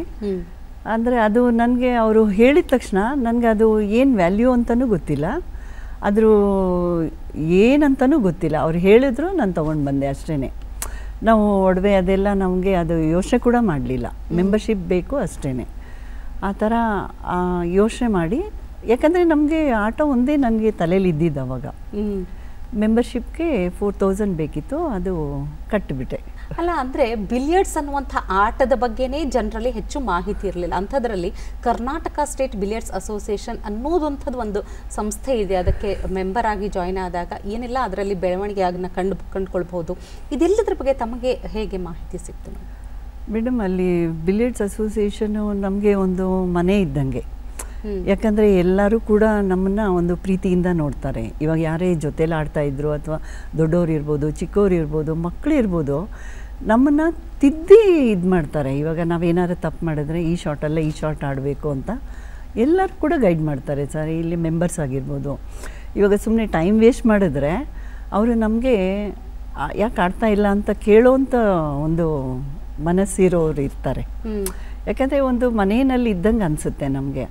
ಅದನ್ನು ಕೂಡ ಈ ಮೆಕ್ ಆಫ್ ಕ್ಯೂ ಸ್ಪೋರ್ಟ್ಸ್ ಅಂತ ಕರೀತಾರೆ. ಯಾಕಂದರೆ ಅಲ್ಲಿ ಎಂತೆಂಥ ತುಂಬ ದೊಡ್ಡವರು, ಈ BVS ಮೂರ್ತಿ ಅಂತೆ, MG ಜಯರಾಮು, ಅರವಿಂದ್ ಸವೂರು, ಜಯರಾಜು, ಒಮರ್ ರೆಹಮಾನು, ತುಂಬ ದೊಡ್ಡವರು ಎಲ್ಲ ಚಾಂಪಿಯನ್ ಆಗಿ ಹೊರಗೆ ಬಂದಿದ್ದಾರೆ. ಸೊ ಈ ಕ್ಷೇತ್ರಕ್ಕೆ ನೀವು ಹೇಳ್ತಿದ್ದ ಹಾಗೆ ಬೇರೆ ಬೇರೆ ಟೂರ್ನಮೆಂಟ್ಗಳು ನಡೆಯುತ್ತೆ. ಅದರಲ್ಲಿ ವರ್ಲ್ಡ್ ನಂಬರ್ 1, ವರ್ಲ್ಡ್ ನಂಬರ್ 10 ಹೀಗೆ ಜಗತ್ತಿನಾದ್ಯಂತ ನಡೆಯುವಂಥ ಆಟಗಳ ಒಂದು ಪ್ರತಿನಿಧಿಸ್ತಕ್ಕಂಥ ಸಂಸ್ಥೆ. ಅಲ್ಲಿ ಹೋದಾಗ ಆ ಅನುಭವಗಳು ಹೇಗೆ ಇರ್ತಿತ್ತು ಅಂದರೆ, ನೀವು ರಾಜ್ಯ ಮಟ್ಟದಲ್ಲೂ ಆಡಿದ್ದೀರಿ, ರಾಷ್ಟ್ರ ಮಟ್ಟದಲ್ಲೂ ಆಡಿದ್ದೀರಿ, ಅಂತಾರಾಷ್ಟ್ರೀಯ ಮಟ್ಟದಲ್ಲೂ ಆಡಿದ್ದೀರಿ. ಯಾವುದು ನಿಮಗೆ ಬಹಳ ಖುಷಿ ತಂದಂಥದ್ದು ಮತ್ತು ಬಹಳ ಚಾಲೆಂಜಿಂಗ್ ಅನಿಸಿದಂಥದ್ದು? ನಾನು 2012 ವರ್ಲ್ಡ್ ಚಾಂಪಿಯನ್ಶಿಪ್ಗೆ ಹೋಗಬೇಕಿತ್ತು. ನಾನು KGS ಕ್ಲಬ್ಬಲ್ಲಿ ತುಂಬ ರಿಗರಸ್ ಆಗಿ ಪ್ರಾಕ್ಟೀಸ್ ಮಾಡ್ತಾಯಿದ್ದೆ. ಅಂದರೆ ತುಂಬ ಒಂದು ಗೆಲ್ಲೇಬೇಕು, ಒಂದು ಗ್ರಿಟ್ಟಲ್ಲಿ, ಅದಕ್ಕೇನು ಹೇಳ್ತಾರೆ, ಶ್ರದ್ಧೆಯಿಂದ, ಒಂದು ಇದರಲ್ಲಿ ಗೆಲ್ಲೇಬೇಕು ಅನ್ನೋ ಒಂದು ಮನಸ್ಥಿತಿಯಿಂದ ಪ್ರಾಕ್ಟೀಸ್ ಮಾಡ್ತಾಯಿದ್ದೆ. 2012 ಇಂಗ್ಲೆಂಡ್ಗೆ ಹೋಗಬೇಕಿತ್ತು. ಎಷ್ಟು ಒಂದು ಬೇರೆ ಎಲ್ಲರೂ ರೌಂಡ್ ರಾಬಿನ್ ಆಡಬೇಕಿತ್ತು. 5 ಮ್ಯಾಚಸ್ಸು ರೌಂಡ್ ರಾಬಿನಲ್ಲಿ ಆಡಿದೆ. ಒಂದು 45 ಮಿನಿಟ್ಸ್ ಒಂದೇ ದಿನದಲ್ಲಿ 7 ಮ್ಯಾಚಸ್ ಆಡಿದೆ. 5 ಮ್ಯಾಚಸ್ಸು 45 ಮಿನಿಟ್ಸ್ದು, 1 ಅವರ್ ಸೆಮಿಫೈನಲ್ಸು, 1 ಅವರ್ ಫೈನಲ್ಸು. ಅದು ಒಂದೇ ದಿನದಲ್ಲಿ ಆಡಬೇಕಿತ್ತು. ಅದೊಂದು ಚಾಲೆಂಜಿಂಗು. ಯಾಕಂದರೆ ಅದು ಯಾರ ಜೊತೆನೂ ಸೋಲ್ಬೋದು ಅಥವಾ ಯಾರ ಜೊತೆನೂ ಬೇಕಾದರೆ ಗೆಲ್ಬೋದು, ಆ ಥರ ಇತ್ತು ಪರಿಸ್ಥಿತಿ. ಯಾಕಂದರೆ ಎಲ್ಲರೂ ಟಾಪ್ ಪ್ಲೇಯರ್ಸೇ ಇದ್ದರು. ಯಾರ ಜೊತೆನೂ ಸೋಲ್ದಿರಾ ಕಡೆ ಲಾಸ್ಟ್ವರೆಗೂ ನನ್ನ ಮನಸ್ಥಿತಿ, ಮೈಂಡ್ಸೆಟ್ಟು, ಬಾಡಿ ಲ್ಯಾಂಗ್ವೇಜು ಎಲ್ಲ ಒಂದು ಸ್ಟಡಿ ಮೈಂಡಲ್ಲಿ ಇಟ್ಕೊಂಡು ಆ ಟೂರ್ನಮೆಂಟ್ನ ಗೆದ್ದೆ. ಅದು ಒಂದು ಚಾಲೆಂಜಿಂಗ್ ಆಗಿತ್ತು. ಬಿಲಿಯರ್ಡ್ಸ್ ಅನ್ನುವಂಥ ಗೇಮ್ಗೆ ತಯಾರಿ ಹೇಗೆ ಮಾಡ್ಕೊಳ್ತಿದ್ರಿ ಅಂದರೆ, ಒಂದು ಆರಂಭಿಕ ಹಂತದಲ್ಲಾಗಿರ್ಬೋದು, ಅರವಿಂದ್ ಸೌರ್ ಅಂಥವರು ಕೋಚ್ ಸಿಕ್ಕಾಗ ನಿಮಗೆ ಅದೃಷ್ಟ ಅಂತ ಹೇಳ್ಬೋದು. ಆದರೆ ನಿಮ್ಮಿಂದ ತಯಾರಿ ಅಂದರೆ ಅದು ಒಂದು ದೈಹಿಕ ಫಿಟ್ನೆಸ್ ಆಗಿರಬಹುದು, ಮಾನಸಿಕವಾಗಿ ತಯಾರಿ ಆಗಿರಬಹುದು, ಏನೆಲ್ಲ ಮುಖ್ಯವಾದ ಕ್ವಾಲಿಟೀಸ್ ಬೇಕಾಗುತ್ತೆ ಅಂತ ಹೇಳ್ತೀರಿ? ಒಂದು ಏಕಾಗ್ರತೆ ಆಗಿರಬಹುದು, ಬಹಳಷ್ಟು ರೀತಿಯ ಒಂದು ಕೌಶಲ್ಯ ಬೇಕಾಗುತ್ತೆ ಅಂತ ಅನ್ಸುತ್ತೆ. Yes madam. ನಾನು ಬೆಳಗ್ಗೆ ಒಂದು 6:30ಗೆ ಎದ್ದು ಎಲ್ಲ ನಮ್ಮದು ಏನೇನು ಎಲ್ಲ ಡೈಲಿ ಎಲ್ಲ ಏನೇನು ಮಾಡ್ತೀವಿ ಎಲ್ಲ ಮಾಡಿಕೊಂಡು ಯೋಗ ಮತ್ತು ಇದು ಸೂರ್ಯ ನಮಸ್ಕಾರ ಮಾಡ್ತೀನಿ ಫಸ್ಟು. ಆಮೇಲೆ ಒಂದು ಸ್ವಲ್ಪ ಕಾನ್ಸಂಟ್ರೇಷನ್ಗೋಸ್ಕರ ಯೋಗ ಮಾಡ್ತೀನಿ. ಆಮೇಲೆ ಬ್ರೇಕ್ಫಾಸ್ಟು ಮತ್ತು ಅಡುಗೆ ಎಲ್ಲ ಮಾಡಿಬಿಟ್ಟು ಆಫೀಸ್ಗೆ ಹೋಗಿ ಮತ್ತು ಮಧ್ಯಾಹ್ನ ಪ್ರಾಕ್ಟೀಸ್ಗೆ ಹೋಗ್ತೀನಿ ಸರ್. KGS ಕ್ಲಬ್ ಆಗಿರ್ಬೋದು ಅಥವಾ ಬಿಲಿಯರ್ಡ್ಸ್ ಅಸೋಸಿಯೇಷನು, ಅದು ಡಿಪೆಂಡ್ ಆಗ್ತಾಯಿತ್ತು. ನಾನು ಎಲ್ಲಿಂದ ಬರಬೇಕು, ಅಲ್ಲಿ ಲಾಲ್ಬಾಗಿಂದ ಬರಬೇಕಂದ್ರೆ KGS ಕ್ಲಬ್ಗೆ ಹೋಗ್ಬಿಡ್ತಿದ್ದೆ. ಇಲ್ಲಾಂದರೆ ಕಬ್ಬನ್ ಪಾರ್ಕಲ್ಲಿ ಇದ್ದಿದ್ದರೆ ಆಫೀಸು ಬಿಲಿಯರ್ಡ್ಸ್ ಅಸೋಸಿಯೇಷನ್ಗೆ ಹೋಗ್ತಿದ್ದೆ. ಈ ಥರ ನಾನು ರೊಟೀನ್ ಮಾಡಿಕೊಂಡು ತಿರ್ಗಾ ಎಗೇನ್ ಈವ್ನಿಂಗು ಪ್ರಾಕ್ಟೀಸ್ಗೆ ಹೋಗ್ತಾಯಿದ್ದೆ. ಇದು ನನಗೆ ರೊಟೀನ್ ಆಗಿತ್ತು. 1 ಅವರ್ 2 ಅವರ್ಸು ಪ್ರಾಕ್ಟೀಸ್ ಮಾಡಿಕೊಂಡು ಮನೆಗೆ ಹೋಗ್ತಿದ್ದೆ. ಅವ್ರು ಕೇಳಿದ ಹಾಗೆ ಈಗ ನಿಮ್ಮ ಈ ಆಟದಲ್ಲಿ ಭಾಳ ಧ್ಯಾನಸ್ಥ ಮನಸ್ಥಿತಿ ಬೇಕು. ಯಾಕಂದರೆ ಅಲ್ಲಿ ಫಿಸಿಕಲ್ ಆ್ಯಕ್ಟಿವಿಟಿ ಜಾಸ್ತಿ ಇಲ್ಲದೇ ಇದ್ದರೂ ಕೂಡ ನಿಮ್ಮ ಏಕಾಗ್ರತೆ ಬಹಳ ಮುಖ್ಯ ಆಗುತ್ತೆ. ಯಾಕಂದ್ರೆ ನೀವು ಹೇಳಿದ ಹಾಗೆ 6-7 ಗೇಮ್ಗಳನ್ನು ಆಡಬೇಕಾಗುತ್ತೆ. ಎದುರಾಳಿಯ ಮನಸ್ಥಿತಿ ಹೇಗಿರಬೇಕು ಅಂತ ಅವನ್ನ ಯೋಚನೆ ಮಾಡಬೇಕಾಗುತ್ತೆ, ಅದ್ರ ತಕ್ಕನಾಗಿ ಆಡಬೇಕಾಗುತ್ತೆ. ಇವೆಲ್ಲದರ ಮಧ್ಯೆ ಈ ಯಾಕಂದರೆ ನೀವು ಅಭ್ಯಾಸ ಮಾಡುವಾಗ ಇರುವಂಥ ನಿಮ್ಮ ಎದುರಾಳಿ ಬೇರೆ, ಗೇಮಲ್ಲಿ ನಿಮ್ಮ ಎದುರಾಳಿ ಬೇರೆ. ಹಾಗಾಗಿ ಇವುಗಳನ್ನು ಹೇಗೆ ಟ್ಯಾಕಲ್ ಮಾಡಿದ್ರಿ ಸರ್? ಅದು ನಾವು ಕಾನ್ಸಂಟ್ರೇಷನು ಒಂದು ಸ್ವಲ್ಪ ನಮ್ಮ ಮೈಂಡ್ಸೆಟ್ಟು ಏಕಾಗ್ರತೆ ಇದ್ದರೆ ಯಾರು ಏನು ಮಾಡಿದ್ರೂ ಡಿಸ್ಟರ್ಬ್ ಆಗಬಾರ್ದು. ಇವಾಗ ನಾನಿಲ್ಲಿ ಗುರಿ ಇಟ್ಟಿರ್ತೀನಿ, ಮುಂದೆಗಡೆ ಹೋದರೂ ಕೂಡ ನನ್ನ ಗುರಿ ಬಾಲ್ ಮೇಲೆ ಇರಬೇಕು. ಅಂದರೆ ಎಲ್ಲ ಟೈಮು ಇರೋಕ್ಕಾಗೋದಿಲ್ಲ. ಅದು ಒಂಚೂರು ಹಂಗೆ ಹೋದ್ರೂ ನಮಗೆ ಮೈಂಡ್ ಡಿಸ್ಟರ್ಬ್ ಆಗಿಬಿಡುತ್ತೆ, ಅಥವಾ ಏನು ಮಿಸ್ ಆಗಿಬಿಡುತ್ತೆ, ಏನೇನೋ ಆಗುತ್ತೆ. ಅಥವಾ ಹಿಂದೆಗಡೆಯಿಂದ ಏನಾದರೂ ಒಂದು ಸೌಂಡ್ ಏನಾರು ಮಾಡಿದ್ರೆ ನಮಗಿಲ್ಲಿ ಮಿಸ್ ಆಗುತ್ತೆ. ಇದನ್ನೆಲ್ಲ ಮೀರಿ ನಾವು ಕಾನ್ಸಂಟ್ರೇಟ್ ಮಾಡಬೇಕಂದ್ರೆ ಪ್ರಾಕ್ಟೀಸ್ ಮಾಡಬೇಕಷ್ಟೆ. ರಾಜ್ಯ ಮಟ್ಟದ ಟೂರ್ನಮೆಂಟ್ ಅಂತ ತಗೊಳ್ಳೋದಾದರೆ ಪಾಲ್ಗೊಂಡಾಗಂದರೆ ಎಷ್ಟನೇ ಬಾರಿ ನಿಮಗೆ ಗೆಲುವು ಅನ್ನೋದು ಸಿಕ್ಕಿರುವಂಥದ್ದು, ಸೋಲು ಅಂತ ಬಂದಾಗ ಅದನ್ನು ತಾವು ಸ್ವೀಕರಿಸಿದ ಹೇಗೆ ಅಂತ? ನಾವು ಇವಾಗ ಸ್ಟೇಟಲ್ಲಿ ಒಂದು 13 ಟೈಮ್ಸು ಬಿಲಿಯರ್ಡ್ಸಲ್ಲಿ, 4 ಟೈಮ್ಸು ಸ್ನೂಕರಲ್ಲಿ ಗೆದ್ದಿದ್ದೇನೆ. ಇವಾಗ ಸೋತಾಗ ಮತ್ತೆ ಎಗೈನ್ ಬಂದು ಪ್ರಾಕ್ಟೀಸ್ ಮಾಡ್ತೀವಿ. ಸ್ಟಾರ್ಟಿಂಗಲ್ಲಿ ನಮಗೆ ಏನು ಗೊತ್ತಾಗ್ತಾ ಇರಲಿಲ್ಲ, ಸೋತಾಗ ಒಂದೊಂದ್ಸಲಿ ಹತ್ಕೊಂಡು ಬಂದು ಕೂಡ ಪ್ರಾಕ್ಟೀಸ್ ಮಾಡಿದ್ದು ಉಂಟು. ಎಷ್ಟು ದೊಡ್ಡವರಾದರೂ ಕೂಡ ಆ ಸೋಲು ಅನ್ನೋದು ಎಷ್ಟು ಮೈಂಡ್ಗೆ ಬಾಡಿಗೆ ಎಫೆಕ್ಟ್ ಆಗುತ್ತೆ. ಅಂದರೆ ಅದು ಪ್ರಾಕ್ಟೀಸ್ ಒಂದೇ ನಮ್ಮನ್ನು ಮೇಲೆತ್ತಕ್ಕೆ ಸಾಧ್ಯ ಆಗುತ್ತೆ. ಸಾಮಾನ್ಯವಾಗಿ ಈ ಟೂರ್ನಮೆಂಟ್ಗಳು ಎಲ್ಲೆಲ್ಲಿ ನಡೆಯುತ್ತೆ ಅಂದರೆ ನಮ್ಮ ರಾಜ್ಯ ಮಟ್ಟಕ್ಕೆ ನಾವು ನೋಡಿದಾಗ, ರಾಜ್ಯ ಮಟ್ಟದಲ್ಲಿ ನೋಡಿದಾಗ ಯಾವ ನಗರಗಳಲ್ಲಿ ಮತ್ತು ಎಲ್ಲಿ, ಅಂದರೆ ಬಹುಶಃ ಈ ಕ್ರೀಡೆಯ ಬಗ್ಗೆ ಆಸಕ್ತಿ ಇರುವವರಿಗೂ ಕೂಡ ಈ ಟೂರ್ನಮೆಂಟ್ಗಳು ಎಲ್ಲಿ ನಡೆಯುತ್ತೆ ಮತ್ತು ಯಾವ ಹಂತದಲ್ಲಿ ನಡೆಯುತ್ತೆ ಅಂತ ಗೊತ್ತಿರೋದಿಲ್ಲ. ಅವುಗಳನ್ನು ಹೇಗೆ ಹೇಳ್ತೀರಿ? ಅದನ್ನ ಜನರಿಗೆ ತಿಳಿಸ್ಬೇಕು ಅಂದರೆ ಏನೇ ಅಂತ ಹೇಳ್ಬೋದು ಅವರಿಗೆ ಅಂತ. ಸರ್, ಇದು ನಮ್ಮ ಕರ್ನಾಟಕ ಸ್ಟೇಟ್ ಬಿಲಿಯರ್ಡ್ಸ್ ಅಸೋಸಿಯೇಷನಲ್ಲಿ ನಡೆಯುತ್ತೆ. ಅಂದರೆ ಇದನ್ನು ಪೇಪರಲ್ಲಿ ಪಬ್ಲಿಷ್ ಮಾಡ್ತಾರೆ, ಮತ್ತು ಕ್ಲಬ್ಗಳಲ್ಲಿ ಎಲ್ಲ ಗೊತ್ತಾಗುತ್ತೆ. ಆದರೂ ತುಂಬ ಜನಕ್ಕೆ ಅದು ರೀಚ್ ಆಗ್ತಾ ಇಲ್ಲ. ಇದು ಯಾಕೆ ಅಂತ ನನಗೂ ಗೊತ್ತಾಗ್ತಾ ಇಲ್ಲ. ಯಾಕಂದರೆ ಸುಮಾರು ಹೆಣ್ಮಕ್ಳು ಆಡ್ತಾರೆ ಈ ಕ್ಲಬ್ಗಳಲ್ಲಿ ಅಥವಾ ಅಸೋಸಿಯೇಷನ್ಗಳೆಲ್ಲ ಆಡ್ತಾರೆ, ಬಟ್ ರೀಚ್ ಆಗ್ತಾ ಇಲ್ಲ ಅವ್ರಿಗೆ. ಅವ್ರು ಎಷ್ಟೋ ದಿನ ಆದಮೇಲೆ ಅವ್ರಿಗೆ ಗೊತ್ತಾಗುತ್ತೆ. ಈಗ ನಾವು ಯಾವ ರೀತಿ ಅದನ್ನು ಪಬ್ಲಿಸಿಟಿ ಮಾಡಬೇಕನ್ನೋದು ಗೊತ್ತಾಗೋದಿಲ್ಲ. ಒಂದು ರಾಜ್ಯ ಮಟ್ಟದ ಟೂರ್ನಮೆಂಟಲ್ಲಿ ಸ್ಪರ್ಧಿಸಬೇಕು ಅಂದಾಗ ಏನೆಲ್ಲ ಅರ್ಹತೆ ಅಂದರೆ ಕ್ವಾಲಿಫೈಯಿಂಗ್ ಎಕ್ಸಾಮ್ಸ್ ಅಂದರೆ ಕ್ವಾಲಿಫೈಯಿಂಗೇ ಗೇಮ್ಸ್ ಇರುತ್ತಾ, ಯಾವ ರೀತಿ ಅದರಲ್ಲಿ ಎಂಟ್ರೆನ್ಸ್ ಪಡಿಬಹುದು ಅನ್ನೋಂಥದ್ದು? ಇಲ್ಲ, ಆ ಥರ ಏನಿಲ್ಲ ಮೇಡಮ್. ನಿಮ್ಗೆ ಇವಾಗ ಬಿಲಿಯರ್ಡ್ಸ್ ಆಡೋಕ್ಕೆ ಬಂದರೆ ಅಥವಾ ಸ್ನೂಕರ್ ಆಡೋಕ್ಕೆ ಬಂದರೆ ನೀವು ಸ್ಟೇಟ್ ರ್ಯಾಂಕಿಂಗಲ್ಲಿ ನೀವು ನಿಮ್ಮ ಹೆಸರನ್ನು ಕೊಡ್ಬೋದು. ಆ ದಿನ ಅನೌನ್ಸ್ ಮಾಡ್ತಾರೆ, ಆಗ ಬಂದು ನೀವು ಹಾಡ್ಬೋದು ಅಷ್ಟೇ. ಅದು ಬಿಟ್ಟರೆ ಬೇರೆ ಏನು ಕ್ವಾಲಿಫಿಕೇಷನ್ ಆ ಥರ ಏನಿಲ್ಲ. ನಮ್ಗೆ ಆಡಕ್ಕೆ ಬರಬೇಕಷ್ಟೇ. ಸೊ ಅಲ್ಲ, ಅದನ್ನ ಪರೀಕ್ಷೆ ಮಾಡೋದಕ್ಕೆ ಒಂದಷ್ಟು ರೌಂಡ್ಸ್, ಈಗ ಸಾಮಾನ್ಯವಾಗಿ ಆಟ ಕ್ರೀಡೆ ಅಂತಂದಾಗ ಒಂದಷ್ಟು ಅನ್ನುವಂಥದ್ದು ಇಲ್ಲ, ಆ ಥರ ಏನಿಲ್ಲ ಮೇಡಮ್. ನಿಮ್ಗೆ ಆಟ ಆಡಕ್ಕೆ ಬಂದರೆ ಸಾಕು. ಅಕಸ್ಮಾತ್ ತಪ್ಪಾದ್ರೂ ಅಲ್ಲಿ ಇವಾಗ ಫಸ್ಟ್ ಟೈಮು ಇವಾಗ ನಮಗೆ ಕಲಿಯೋ ರೀತಿ ಆಗುತ್ತೆ. ನೆಕ್ಸ್ಟ್ ಟೈಮ್ಗೆ ನಾವು ಹುಷಾರಾಗ್ತೀವಿ. ಇವಾಗ ಏನು ತಪ್ಪಾಗಿರುತ್ತೆ ಅದನ್ನು ನೆಕ್ಸ್ಟ್ ಟೈಮ್ ತಿದ್ಕೋಬೋದಲ್ಲ. ಎಲ್ಲರೂ ಏನು ನಾವು ಕಲ್ತ್ಕೊಂಡೇ ಬರಲಿಲ್ಲ ಎಲ್ಲರೂ. ಬಹಳ ಬೇಸಿಕ್ ಕ್ವಶನಿಗೆ ಮತ್ತೆ ಬರ್ತಿದೆ ಮೇಡಮ್, ಬಿಲಿಯರ್ಡ್ಸ್ ಮತ್ತು ಸ್ನೂಕರ್ ಮಧ್ಯೆ ವ್ಯತ್ಯಾಸ ಏನು? ಬಿಲಿಯರ್ಡ್ಸು ವೈಟು, ಯೆಲ್ಲೋ ಮತ್ತು ರೆಡ್ ಇರುತ್ತೆ ಸರ್. ಇವಾಗ ಯೆಲ್ಲೋ, ಇವಾಗ ನಿಮ್ಮದು ಇವಾಗ ನಾವು ಟಾಸ್ ಹಾಕಿದಾಗ ಯೆಲ್ಲೋ ನೀವು ತೊಗೊಂಡ್ರೆ ನಾನು ವೈಟಲ್ಲೇ ಆಡಬೇಕು. ಅದರಲ್ಲಿ ಆಪ್ಷನ್ಸ್ ಇರುತ್ತೆ.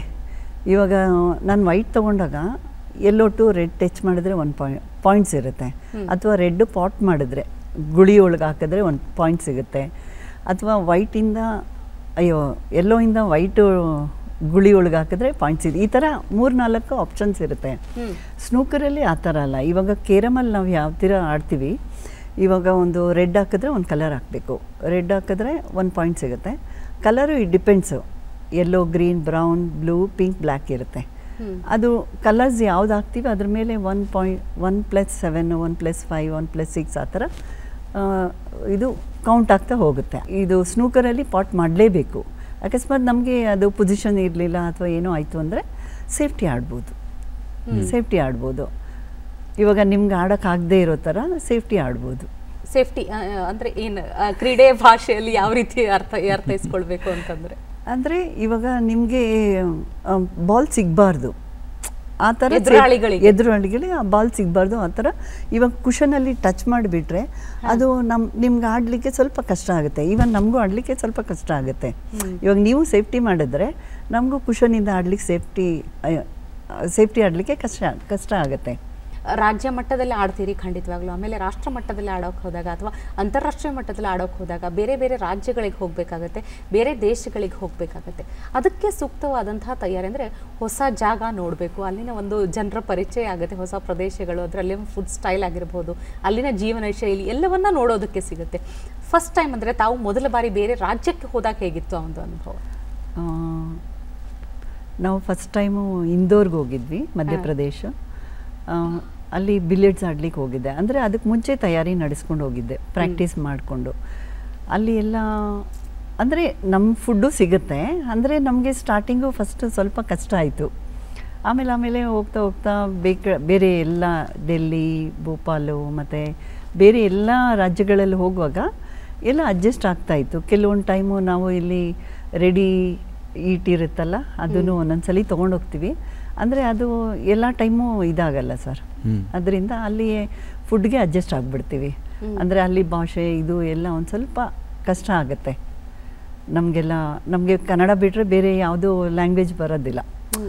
ಸ್ವಲ್ಪ ಬೇರೆ ಎಲ್ಲದಕ್ಕೂ ಕಲಿಯೋದಕ್ಕೂ ಆಸ್ಪದ ಆಗುತ್ತೆ. ಸೊ ಈ ಎಲ್ಲ ವಿಷಯಗಳ ಮಧ್ಯೆ a typist to a billiards player ಅನ್ನುವಂಥ ಒಂದು ಟ್ಯಾಗ್ ಲೈನ್ ನಿಮ್ಮ ಹೆಸರು ಜೊತೆಗೆ ಸೇರಿಕೊಳ್ಳುತ್ತೆ.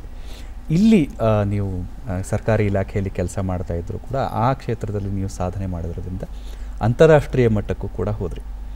ಅಲ್ಲಿ ವರ್ಲ್ಡ್ ನಂಬರ್ 1 ಅಥವಾ ನಂಬರ್ 1 ಕ್ರೀಡಾಪಟು ಜೊತೆ ನಿಮ್ಮ ಆಟಗಳಿತ್ತು, ನಿಮ್ಮ ಗೇಮ್ಸ್ ಇತ್ತು, ಅವರು ನಿಮ್ಮ ಎದುರಾಳಿ ಆಗಿದ್ದರು. ಅಂದರೆ ಇಲ್ಲಿ ನಿಮ್ಮ ಸಹವರ್ತಿಗಳಿರ್ತಾರೆ, ನಿಮ್ಮ ಜೊತೆ ಪ್ರತಿದಿನ ಅಭ್ಯಾಸ ಮಾಡೋರು ಇರ್ತಾರೆ, ಅಥವಾ ನೀವು ನೋಡಿದಂತಹ ಕ್ರೀಡಾಪಟುಗಳಿರ್ತಾರೆ. ಅಂಥ ಹೊರದೇಶದ ನಂಬರ್ 1 ಪ್ಲೇಯರ್ ಜೊತೆ ಆಡುವಾಗ ನಿಮ್ಮ ಮನಸ್ಥಿತಿ ಹೇಗಿತ್ತು? ಅವರು ಎಲ್ಲ ಅಂದರೆ ಅವರು ಫುಲ್ ಡೇ ಅವರು ಪ್ರಾಕ್ಟೀಸ್ ಮಾಡ್ತಾರೆ ಸರ್. ನಮ್ಮದು ಲಿಮಿಟ್ ಅಲ್ಲ, 2 hours 3 hours ಮ್ಯಾಚ್ ಇರೋ ಟೈಮಲ್ಲಿ 4 hours 5 hours ಮಾಡ್ತೀವಿ. ಅಂದರೆ ಅದು ಕೂಡ ಲಿಮಿಟಲ್ಲಿರುತ್ತೆ. ಅಂದರೆ ಅದು ನಾವು ಎಷ್ಟು ಪ್ರಾಕ್ಟೀಸ್ ಮಾಡ್ದಂಗೆ ನಮ್ಮ ಮೈಂಡ್ ಸೆಟ್ಟು, ಫಿಸಿಕಲ್ ಫಿಟ್ನೆಸ್ಸು, ಯಾಕಂದರೆ ಇದರಲ್ಲಿ ಬಾಡಿ ಲ್ಯಾಂಗ್ವೇಜೇ ಮೇಯ್ನ್ ಇಂಪಾರ್ಟೆಂಟ್ ಆಗುತ್ತೆ. ನಾವು ಒಂದೇ ಲೆವೆಲಲ್ಲಿ ಆಡ್ಬೋದು, ಬಾಡಿ ಲ್ಯಾಂಗ್ವೇಜು ಒಂದು ಸ್ವಲ್ಪ ಇವಾಗ ನನಗೆ ಭಯ ಆದ್ರೂ ತೋರಿಸ್ಕೋಬಾರ್ದು. ಅದು ಎಕ್ಸ್ಪ್ರೆಷನ್ನು ನಾವು ಮಾಡಿಬಿಟ್ರೆ ಅಪೋನೆಂಟ್ಗೆ ಗೊತ್ತಾಗ್ಬಿಡುತ್ತೆ, ಹೊಡಿಬೋದು ಅಂತ. ಆ ಥರ ಅದು ಮೇಯ್ನು ಅದು ಟೆಕ್ನಿಕ್ ಸರ್. ಅದು ಅಂದರೆ ಅವರೆಲ್ಲ ತುಂಬ ಚೆನ್ನಾಗಿ ಆಡ್ತಾರೆ ಸರ್, ಅವರೆಲ್ಲ ಚೆನ್ನಾಗಿ ಆಡ್ತಾರೆ. ಅವ್ರನ್ನ ನಾನು ಬೀಟ್ ಮಾಡಿದ್ದೆ ಒಂದು ದೊಡ್ಡ ವಿಷಯ ಅಂತಲೇ ನನಗೆ ಒಂದು ಪ್ರೈಡ್, ಹೆಮ್ಮೆ ಇದೆ. ಕ್ಷಣ ಹೇಗಿತ್ತು ನಿಜ ಅಂದ್ರೆ ದೌರ್ಬಲ್ಯಗಳನ್ನ ತೋರಿಸಿಕೊಳ್ಳದೇನೆ, ಅಂದ್ರೆ ನಮ್ಮಲ್ಲಿ ಆ ಸಾಮರ್ಥ್ಯ ಇದೆ, ಆ ಒಂದು ಆತ್ಮಸ್ಥೈರ್ಯ ಇದೆ ಅನ್ನುವಂಥ ಒಂದು ವಿಶ್ವಾಸದೊಂದಿಗೆ ಆಡಬೇಕು. ಆ ಕ್ಷಣ ಹೇಗಿತ್ತು? ಅದು ತುಂಬ ಒಂದು ಅಮೋಘವಾಗಿತ್ತು ಅಂತಲೇ ಹೇಳಬೇಕು. ಯಾಕಂದರೆ ನನಗೆ ನಾನು ಕೂಡ ಎಕ್ಸ್ಪೆಕ್ಟ್ ಮಾಡಿರಲಿಲ್ಲ. ಯಾಕಂದರೆ ಅವರೆಲ್ಲ ಅಂಥ ಟಾಪ್ ಪ್ಲೇಯರ್ಸ್ ಇರೋದ್ರಿಂದ, ಈಗ ನಮ್ಮ ಇಂಡಿಯನ್ಸು ಬಂದಿದ್ದರು, ಎಲ್ಲ ಟಾಪ್ ಪ್ಲೇಯರ್ಸ್ ಇದ್ದಿದ್ದರಿಂದ ನಾವು ಆ ಎಕ್ಸ್ಪೆಕ್ಟ್ ಮಾಡೋಕ್ಕೆ ಸಾಧ್ಯವೂ ಇರಲಿಲ್ಲ. ಅಂಥವ್ರ ಜೊತೆ ಎಲ್ಲ ಆಡಿ, ಅಂದರೆ ನನ್ನ ಒಂದು ಏನಿತ್ತು ಅಂದರೆ ಗೆಲ್ಲಬೇಕು ಅಷ್ಟೇ. ಆ ಮೈಂಡ್ಸೆಟ್ ಇದ್ದಿದ್ದರಿಂದ ನಾನು ಎಲ್ಲೂ ನನ್ನ ಮೈಂಡ್ ವೇವರ್ ಆಗಲಿಲ್ಲ, ಎಲ್ಲೂ ನನ್ನ ಒಂದು ಅದು ಡಿಸ್ಟರ್ಬ್ ಮಾಡ್ಕೊಳ್ಳಲಿಲ್ಲ ನಾನು. ಅದು ನನಗೆ ಸಹಕಾರಿ ಆಯಿತು. ಇಲ್ಲಿ ಮತ್ತೊಂದು ಅಂದರೆ ಇಂಟರ್ನ್ಯಾಷನಲ್ ಚಾಂಪಿಯನ್ಶಿಪ್, ಅದೇ ಹೇಳಿದ ಹಾಗೆ ಮತ್ತೊಂದು ಅಂದರೆ ವಿದೇಶಕ್ಕೆ ಹೋದಾಗ ಭಾಷೆ ಅನ್ನುವಂಥದ್ದು ಅಡ್ಡಿ ಆಗೋದಿಲ್ಲ ಬಹುಶಃ ಕ್ರೀಡೆ ಅಂತ ಬಂದಾಗ. ಆದರೆ ಅಲ್ಲಿನ ಒಂದು ಮತ್ತೆ ಹೊಸ ವಾತಾವರಣ, ವಿದೇಶಕ್ಕೆ ಹೋದಾಗ ಆ ಒಂದು ಅನುಭವ ಹೇಗಿತ್ತು? ನಾನು ಫಸ್ಟ್ ಟೈಮು 2002ನಲ್ಲಿ ಇಂಗ್ಲೆಂಡ್ಗೆ ಹೋಗಿದ್ದೆ ಮೇಡಮ್. ಆಗ ನನಗೆ ಇಲ್ಲಿ ಅಸೋಸಿಯೇಷನಲ್ಲಿ ಒಬ್ಬರು ಹೇಳಿದರು, ಅಲ್ಲಿ ಹೋಗಿ ಹೀತ್ರೂನಲ್ಲಿ ಹೋಗಿ ಅವರು ಒಂದು ಲೇಡಿ ಬಂದು ನಿಮ್ಮನ್ನು ರಿಸೀವ್ ಮಾಡ್ಕೊತಾರೆ, ಎಲ್ಲ ನೋಡ್ಕೊತಾರೆ ಅಂತ ಹೇಳಿದರು. ನನಗೂ ಕಾನ್ಫಿಡೆನ್ಸ್ ಇತ್ತು. ನಾವು ಇಲ್ಲಿಂದ ಹೀತ್ರೂಗೆ ಹೋದೆ. ಹೀತ್ರೂನಲ್ಲಿ ಇಳಿತೀನಿ. ನನಗೆ ಅಲ್ಲಿ ಆವಾಗ 2002ನಲ್ಲಿ ನನಗೆ ಇವಾಗಾದರೂ ಒಂಚೂರು ಇಂಗ್ಲೀಷ್ ಮ್ಯಾನೇಜ್ ಮಾಡ್ತೀನಿ, ಅವಾಗ ಒಂಚೂರು ಇಂಗ್ಲೀಷು ಏನೂ ಬರ್ತಾ ಇರಲಿಲ್ಲ, ತುಂಬ ಕಷ್ಟ ಆಯಿತು. ಆವಾಗ ಒಂದು ಫೋನ್ ಮಾಡಿದೆ ಆ ಲೇಡಿಗೆ. ಆವಾಗ ನಿಮ್ಮದು ಟೂರ್ನಮೆಂಟ್ ಎಲ್ಲ ಆಗಲಿ, ನಾನು ಬಂದು ನೋಡ್ಕೊಂಡು ಆಮೇಲೆ ಮಾತಾಡ್ತೀನಿ, ಬರ್ತೀನಿ ಆಮೇಲೆ ಅಂತ ಅಂದರು. ನನಗೆ ಆವಾಗ ಹೆಂಗಾಯಿತು ಅಂದರೆ, ನಮಗೆ ಇಲ್ಲಿಂದ ಎಲ್ಲಾದರೂ ಹೋಗ್ಬೇಕಂದ್ರೆ ರೋಡ್ಗಳು ಎಲ್ಲರನ್ನೂ ಕೇಳ್ಕೊಂಡು ಹೋಗ್ತೀವಿ. ಅಲ್ಲಿ ಹೀತ್ರೂನಲ್ಲಿ ಯಾರೂ ಇಲ್ಲ, ನನಗೇನೂ ಗೊತ್ತಿಲ್ಲ. ಬಟ್ ನಾನು ಮ್ಯಾನೇಜ್ ಮಾಡಿದೆ.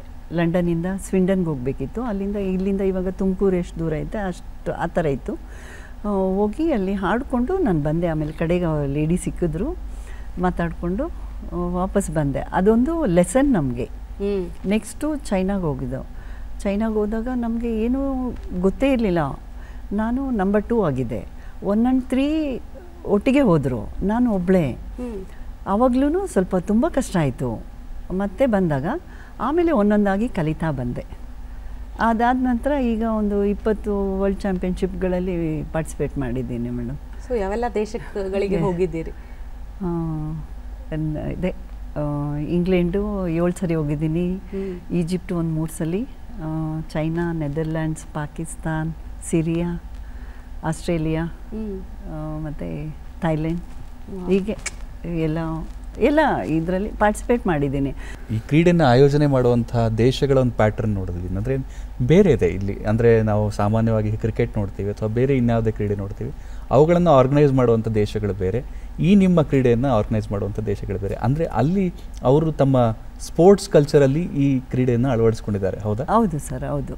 ಈಗ ನಮ್ಮಲ್ಲಿ ಹೆಂಗೆ billiards and snooker federation of India ಅಂತ ಇರುತ್ತೆ, ಅಲ್ಲಿ ಬೇರೆ ದೇಶದಲ್ಲೂ ಅದೇ ಒಂದು ಅವರ ದೇಶದ್ದು ಒಂದು ಇದ್ದೇ ಇರುತ್ತೆ. ಇಷ್ಟು ರಾಜ್ಯ ಮಟ್ಟದಾಗಿರ್ಬಹುದು, ರಾಷ್ಟ್ರ ಮಟ್ಟದ, ಅಂತಾರಾಷ್ಟ್ರೀಯ ಮಟ್ಟದ ಟೂರ್ನಮೆಂಟ್ಗಳನ್ನು ನಡೆಸಬೇಕಾದಾಗ ಒಂದು ಆರ್ಥಿಕ ಬೆಂಬಲ ಅನ್ನುವಂಥದ್ದು ಯಾವೆಲ್ಲ ರೀತಿ ಅಂದರೆ, ಒಂದು ಟೂರ್ನಮೆಂಟ್ಗೋಸ್ಕರ ನೀವು ಇಷ್ಟೊಂದು ದೇಶಗಳನ್ನು ವಿಸಿಟ್ ಮಾಡ್ತೀರಿ. ಸೊ ಒಂದು ಟೂರ್ನಮೆಂಟ್ ಅಂದರೆ ಆ ದೇಶದಲ್ಲಿ ಎಷ್ಟು ದಿನ ನೀವು ಇರಬೇಕಾಗುತ್ತೆ. ಸೊ ಇದೆಲ್ಲದಕ್ಕೂ ಒಂದು ಅಸೋಸಿಯೇಷನಿಂದ ತಮಗೆ ಆರ್ಥಿಕ ಸಪೋರ್ಟ್ ಸಿಗುತ್ತಾ, ಹೇಗೆ ಮೇಡಮ್ ಇದೆಲ್ಲ? ಅಂದರೆ ನ್ಯಾಷನಲ್ ನಂಬರ್ 1 and 2 ಆದರೆ ಫೆಡ್ರೇಷನ್ ಕೊಡ್ತಾರೆ, ಸಾಯಿಯಿಂದ ಕೊಡ್ತಾರೆ. ಅದು 3rd and 4th ಆದಾಗ ಆವಾಗೆಲ್ಲ ನಾವೇ ಹಾಕ್ಕೊಂಡು ಹೋಗಬೇಕಿತ್ತು. 3rd and 4thಗೆ ಚಾನ್ಸ್ ಸಿಗ್ತಾ ಇತ್ತು, 3rdಗೆ ಆವಾಗ ನಾವೇ ಹಾಕ್ಕೊಂಡು ಹೋಗಬೇಕಿತ್ತು. ಆವಾಗೆಲ್ಲ ಸ್ವಲ್ಪ ಕಷ್ಟ ಆಗ್ತಿತ್ತು. 2010ನಲ್ಲಿ ನಾನು ಸಿರಿಯಾಗೆ ಹೋಗಬೇಕಿತ್ತು, ನನಗೆ 1.5 year ಸ್ಯಾಲ್ರಿ ಇರಲಿಲ್ಲ. ಆವಾಗ ನಮ್ಮ ಯಜಮಾನರು ಮ್ಯಾನೇಜ್ ಮಾಡಿದ್ರು. ಅವನು 10 days ಏನೋ ಆವಾಗ 15 days ಏನೋ ಇದ್ದೆ, ಅದು ಯಜಮಾನ್ರು ಕೊಟ್ಟರು ಆವಾಗ. ಅದಾದ ನಂತರ ನಾವು ಅವ್ರ ದುಡ್ಡು ತೊಗೊಂಡು ನಾವೆಲ್ಲ ಎಂಜಾಯ್ ಮಾಡೋದು ಸರಿ ಇಲ್ಲ ಅಂದ್ಬಿಟ್ಟು ನೆಕ್ಸ್ಟ್ ಟೈಮಿಂದ ನಾನು ಇದ್ದರೆ ಹೋಗ್ತಾ ಇದ್ದೆ, ಇಲ್ಲಾಂದರೆ ಇಲ್ಲ, ಆ ಥರ ನಾನು ಪ್ಲ್ಯಾನ್ ಮಾಡ್ಕೊತಾ ಇದ್ದೆ. ಆದರೆ ಉಮಾದೇವಿಯರು ಅಂದರೆ ಇಷ್ಟೊಂದು ಕ್ರೀಡಾ ಮಟ್ಟದಲ್ಲಿ ಅಂದರೆ ಚಾಂಪಿಯನ್ಶಿಪ್ಗಳಲ್ಲಿ ಭಾಗವಹಿಸುವುದರ ಜೊತೆಗೆ ಏನೇ ಬಂದರೂ ಕೂಡ ಸಂಪೂರ್ಣ ಸಮಯ ಮೀಸಲಿಡೋದಕ್ಕೆ ಸಾಧ್ಯ ಇಲ್ಲ. ಯಾಕಂದರೆ ಅದರ ಜೊತೆಗೆ ಪ್ಯಾರಲಲ್ ಆಗಿ ತಾವು ತೋಟಗಾರಿಕೆ ಇಲಾಖೆಯಲ್ಲಿ ಕೆಲಸ ಮಾಡ್ತಾ ಇರುವಂಥದ್ದು, ಇವತ್ತಿಗೂ ಕೂಡ ನೀವು ಕಾರ್ಯನಿರ್ವಹಿಸ್ತಾ ಇದ್ದೀರಿ ಟೈಪಿಸ್ಟ್ ಆಗಿ. ಸೊ ಆ ಒಂದು ಕೆಲಸದ ಅನುಭವ ಅದು ಹೇಗಿರುತ್ತೆ ನಿಮ್ಮ ಒಂದು ರುಟೀನಲ್ಲಿ? ಬೆಳಿಗ್ಗೆ 10:15ಗೆ ಹೋಗ್ತೀನಿ ಮೇಡಮ್, ಒಂದೊಂದ್ಸಲಿ 10:30ಗೆ ಹೋಗ್ತೀನಿ, 5:15ವರೆಗೂ ಇರ್ತೀವಿ.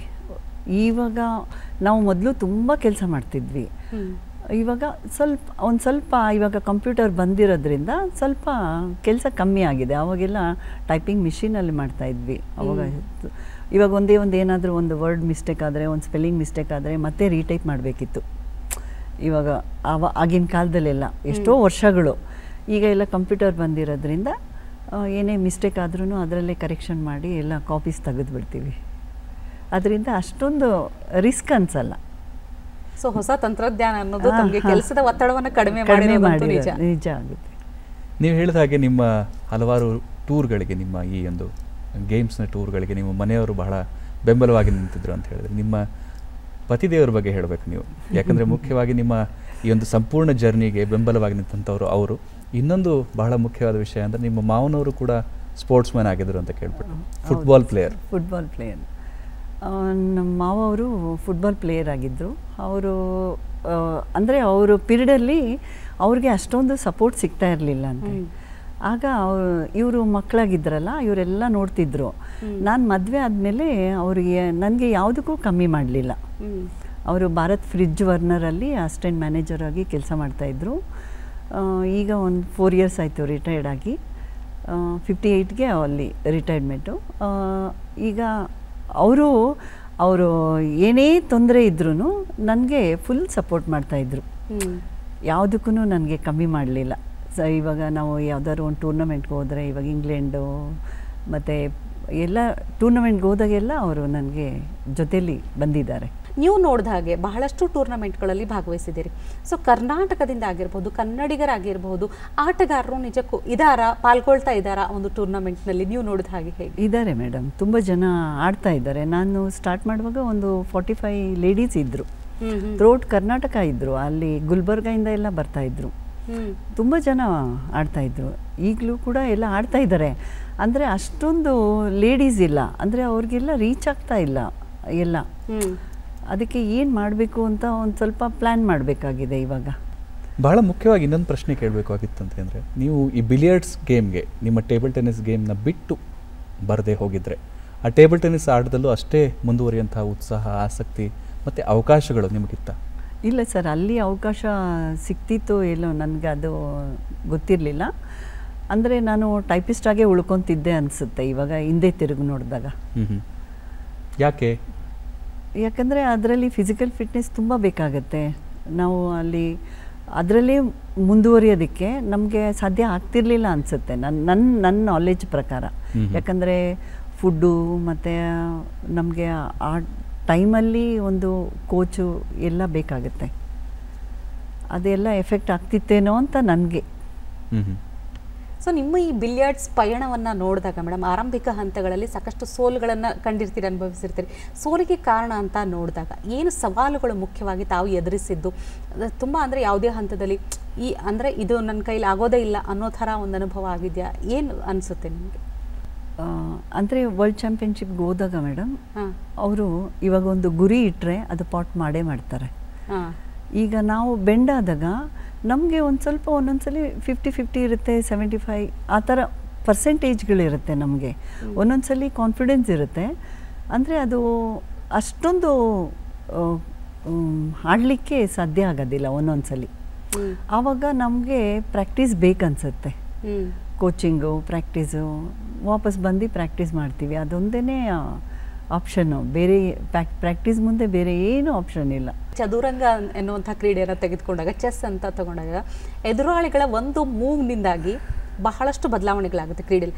ಆ ಥರದ್ದು ಅಂದರೆ ಬಿಲಿಯರ್ಡ್ಸ್ನಲ್ಲಿ, ಸ್ನೂಕರ್ನಲ್ಲಿ ಆ ಥರ ಒಂದು ಸೀಕ್ರೆಟ್ ಮೂವ್ಗಳು ಇರುತ್ತಾ ಎದುರಾಳಿಗಳಂದರೆ? ಅಂಥ ಒಂದು ಚಾಕಚಕ್ಯತೆ ಬೇಕಾಗುತ್ತಾ ಅಲ್ಲಿ? ಬೇಕಾಗುತ್ತೆ ಮೇಡಮ್. ಇವಾಗ ನಾವು ಒಂದು ಆಟ ಆಡುವಾಗ ಇವಾಗ ಅಪೋನೆಂಟ್ಗೆ ಇವಾಗ ನನಗೆ ಬಾಲ್ ಸಿಗಲ್ಲ ಅಂತ ಆದಾಗ ನಾನು ಸೇಫ್ಟಿ ಆಡುವಾಗ ಅಪೋನೆಂಟ್ಗೂ ಕ್ಯೂ ಬಾಲು ಇದು ಬೇರೆ ರೆಡ್ಡು ಟಚ್ ಆಗೋದು ಆಗಬಾರ್ದು. ಆ ಥರ ಕ್ಯೂ ಬಾಲ್ನ ಕುಷನ್ಗೆ ಟಚ್ ಮಾಡಿ ಬಿಟ್ಬಿಡಬೇಕು. ನೀವು ಬಹಳಷ್ಟು ದೊಡ್ಡ ಅಂತಾರಾಷ್ಟ್ರೀಯ ಮಟ್ಟದ ಕ್ರೀಡಾಕೂಟವನ್ನು ಗೆದ್ದು ಬಂದಾಗ ಕರ್ನಾಟಕ ಸರ್ಕಾರ ನಿಮ್ಮನ್ನು ಬಹಳ ಪ್ರೀತಿಯಿಂದ ಗೌರವಿಸ್ತು. ಆ ದಿನ ನಿಮಗೆ ಬಹಳ ಭಾವುಕ ದಿನ ಅಂತ ನಾನು ಕೇಳ್ಪಟ್ಟೆ. ಆ ದಿನದ ಬಗ್ಗೆ ಹೇಳಿ. ನನಗೆ 2009 ಏಕಲವ್ಯ ಅವಾರ್ಡ್ ಕೊಟ್ಟರು.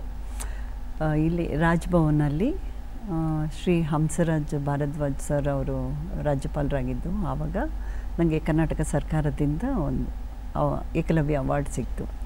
ಅದೊಂದು ಆವಾಗ ನಮಗೆ ಕರ್ನಾಟಕದಲ್ಲಿ ಹೈಯೆಸ್ಟ್ ಅವಾರ್ಡ್ ಅದು. ಅದೊಂದು ನನಗೆ ಒಂದು ಮರಿಲಾಗದ ದಿನ. ಅದೊಂದು ಪ್ರೌಡ್ ಮೂಮೆಂಟ್ ಮೇಡಮ್. ಯಾಕಂದರೆ ನಮ್ಮ ಒಂದು ಕರ್ನಾಟಕದಲ್ಲಿ ಇಷ್ಟೆಲ್ಲ ನಾನು ಏನೂ ಎಕ್ಸ್ಪೆಕ್ಟ್ ಮಾಡಿರಲಿಲ್ಲ, ಇಷ್ಟೆಲ್ಲ ಸಿಕ್ತಲ್ಲ ಅನ್ನೋದು ಒಂದೇ ಒಂದು ದೊಡ್ಡ ಒಂದು ಖುಷಿ. ಇನ್ನು ಈ ಆಟದಲ್ಲಿ, ಈ ಕ್ರೀಡೆಯಲ್ಲಿ ಹೊಸದಾಗಿ ಬರುವಂಥ, ನೀವು ಹೇಳಿದ ಹಾಗೆ ಪ್ರತಿದಿನವೂ ಹೊಸಬರು ಬರ್ತಾರೆ, ಹೊಸಬರು ಕರೆಯೋದಕ್ಕೆ ಶುರು ಮಾಡ್ತಾರೆ. ಅಲ್ಲಿ ಇರುವಂಥ ಒಂದು ಟ್ರೈನಿಂಗ್ ಸಿಸ್ಟಮ್ ಸದ್ಯಕ್ಕೆ ಹೇಗಿದೆ? ಅಂದರೆ ಯಾವ ರೀತಿಯಲ್ಲಿ ಅವ್ರನ್ನ ಟ್ರೈನ್ ಮಾಡಲಾಗುತ್ತೆ? ಅದರಲ್ಲಿ ಬಿಗಿನರ್, ಇಂಟರ್ಮೀಡಿಯೇಟ್, ಏನು ಎಕ್ಸ್ಪರ್ಟ್, ಈ ರೀತಿಯ ಲೆವೆಲ್ಗಳಿರುತ್ತಾ? ಒಂದು ಪ್ರಾಕ್ಟೀಸ್ ಮಾಡಬೇಕಂದ್ರೆ ಇವಾಗ ಒಂದು ಕ್ಲಬ್ಗಳಲ್ಲಾಗಲಿ ಒಂದು ಅಸೋಸಿಯೇಷನ್ಗಳಾಗಲಿ ಹೋಗಿ ಪ್ರಾಕ್ಟೀಸ್ ಮಾಡ್ತಾರೆ. ಬಟ್ ನಮ್ಮಲ್ಲಿ ಎಲ್ಲ ಕೋಚ್ಗಳಿದ್ದಾರೆ. ಇವಾಗ ರವೀಂದ್ರನಾಥ್ ಅಂತ ಇದ್ದಾರೆ, ಮತ್ತು ಜಯರಾಜ್ ಅಂತ ಅಲ್ಲೇ ಇದ್ದಾರೆ. ಅವರೆಲ್ಲ ಕೋಚ್ ಮಾಡ್ತಾರೆ. ಇವಾಗ ನಮಗೇನಾದರೂ ಕೋಚಿಂಗ್ ಬೇಕಂದರೆ, ಇವಾಗ ನಿಮಗೆ ಆಗಲಿ ಕೋಚಿಂಗ್ ಬೇಕಂದರೆ ಅಲ್ಲಿ ಒಂದು ಅಸೋಸಿಯೇಷನ್ ಫೀಸ್ ಅಂತ ಇರುತ್ತೆ, ಮಿನಿಮಮ್ ಫೀಸ್ ಇರುತ್ತೆ. ಅದು ಇದು ಮಾಡಿ 1 ಮಂತ್ ಹೇಳ್ಕೊಡ್ತಾರೆ. ಸ್ಯಾಟರ್ಡೆ ಸಂಡೇ ಇರಲ್ಲ, ಮಿಕ್ಕಿದ 5 ಡೇಸು.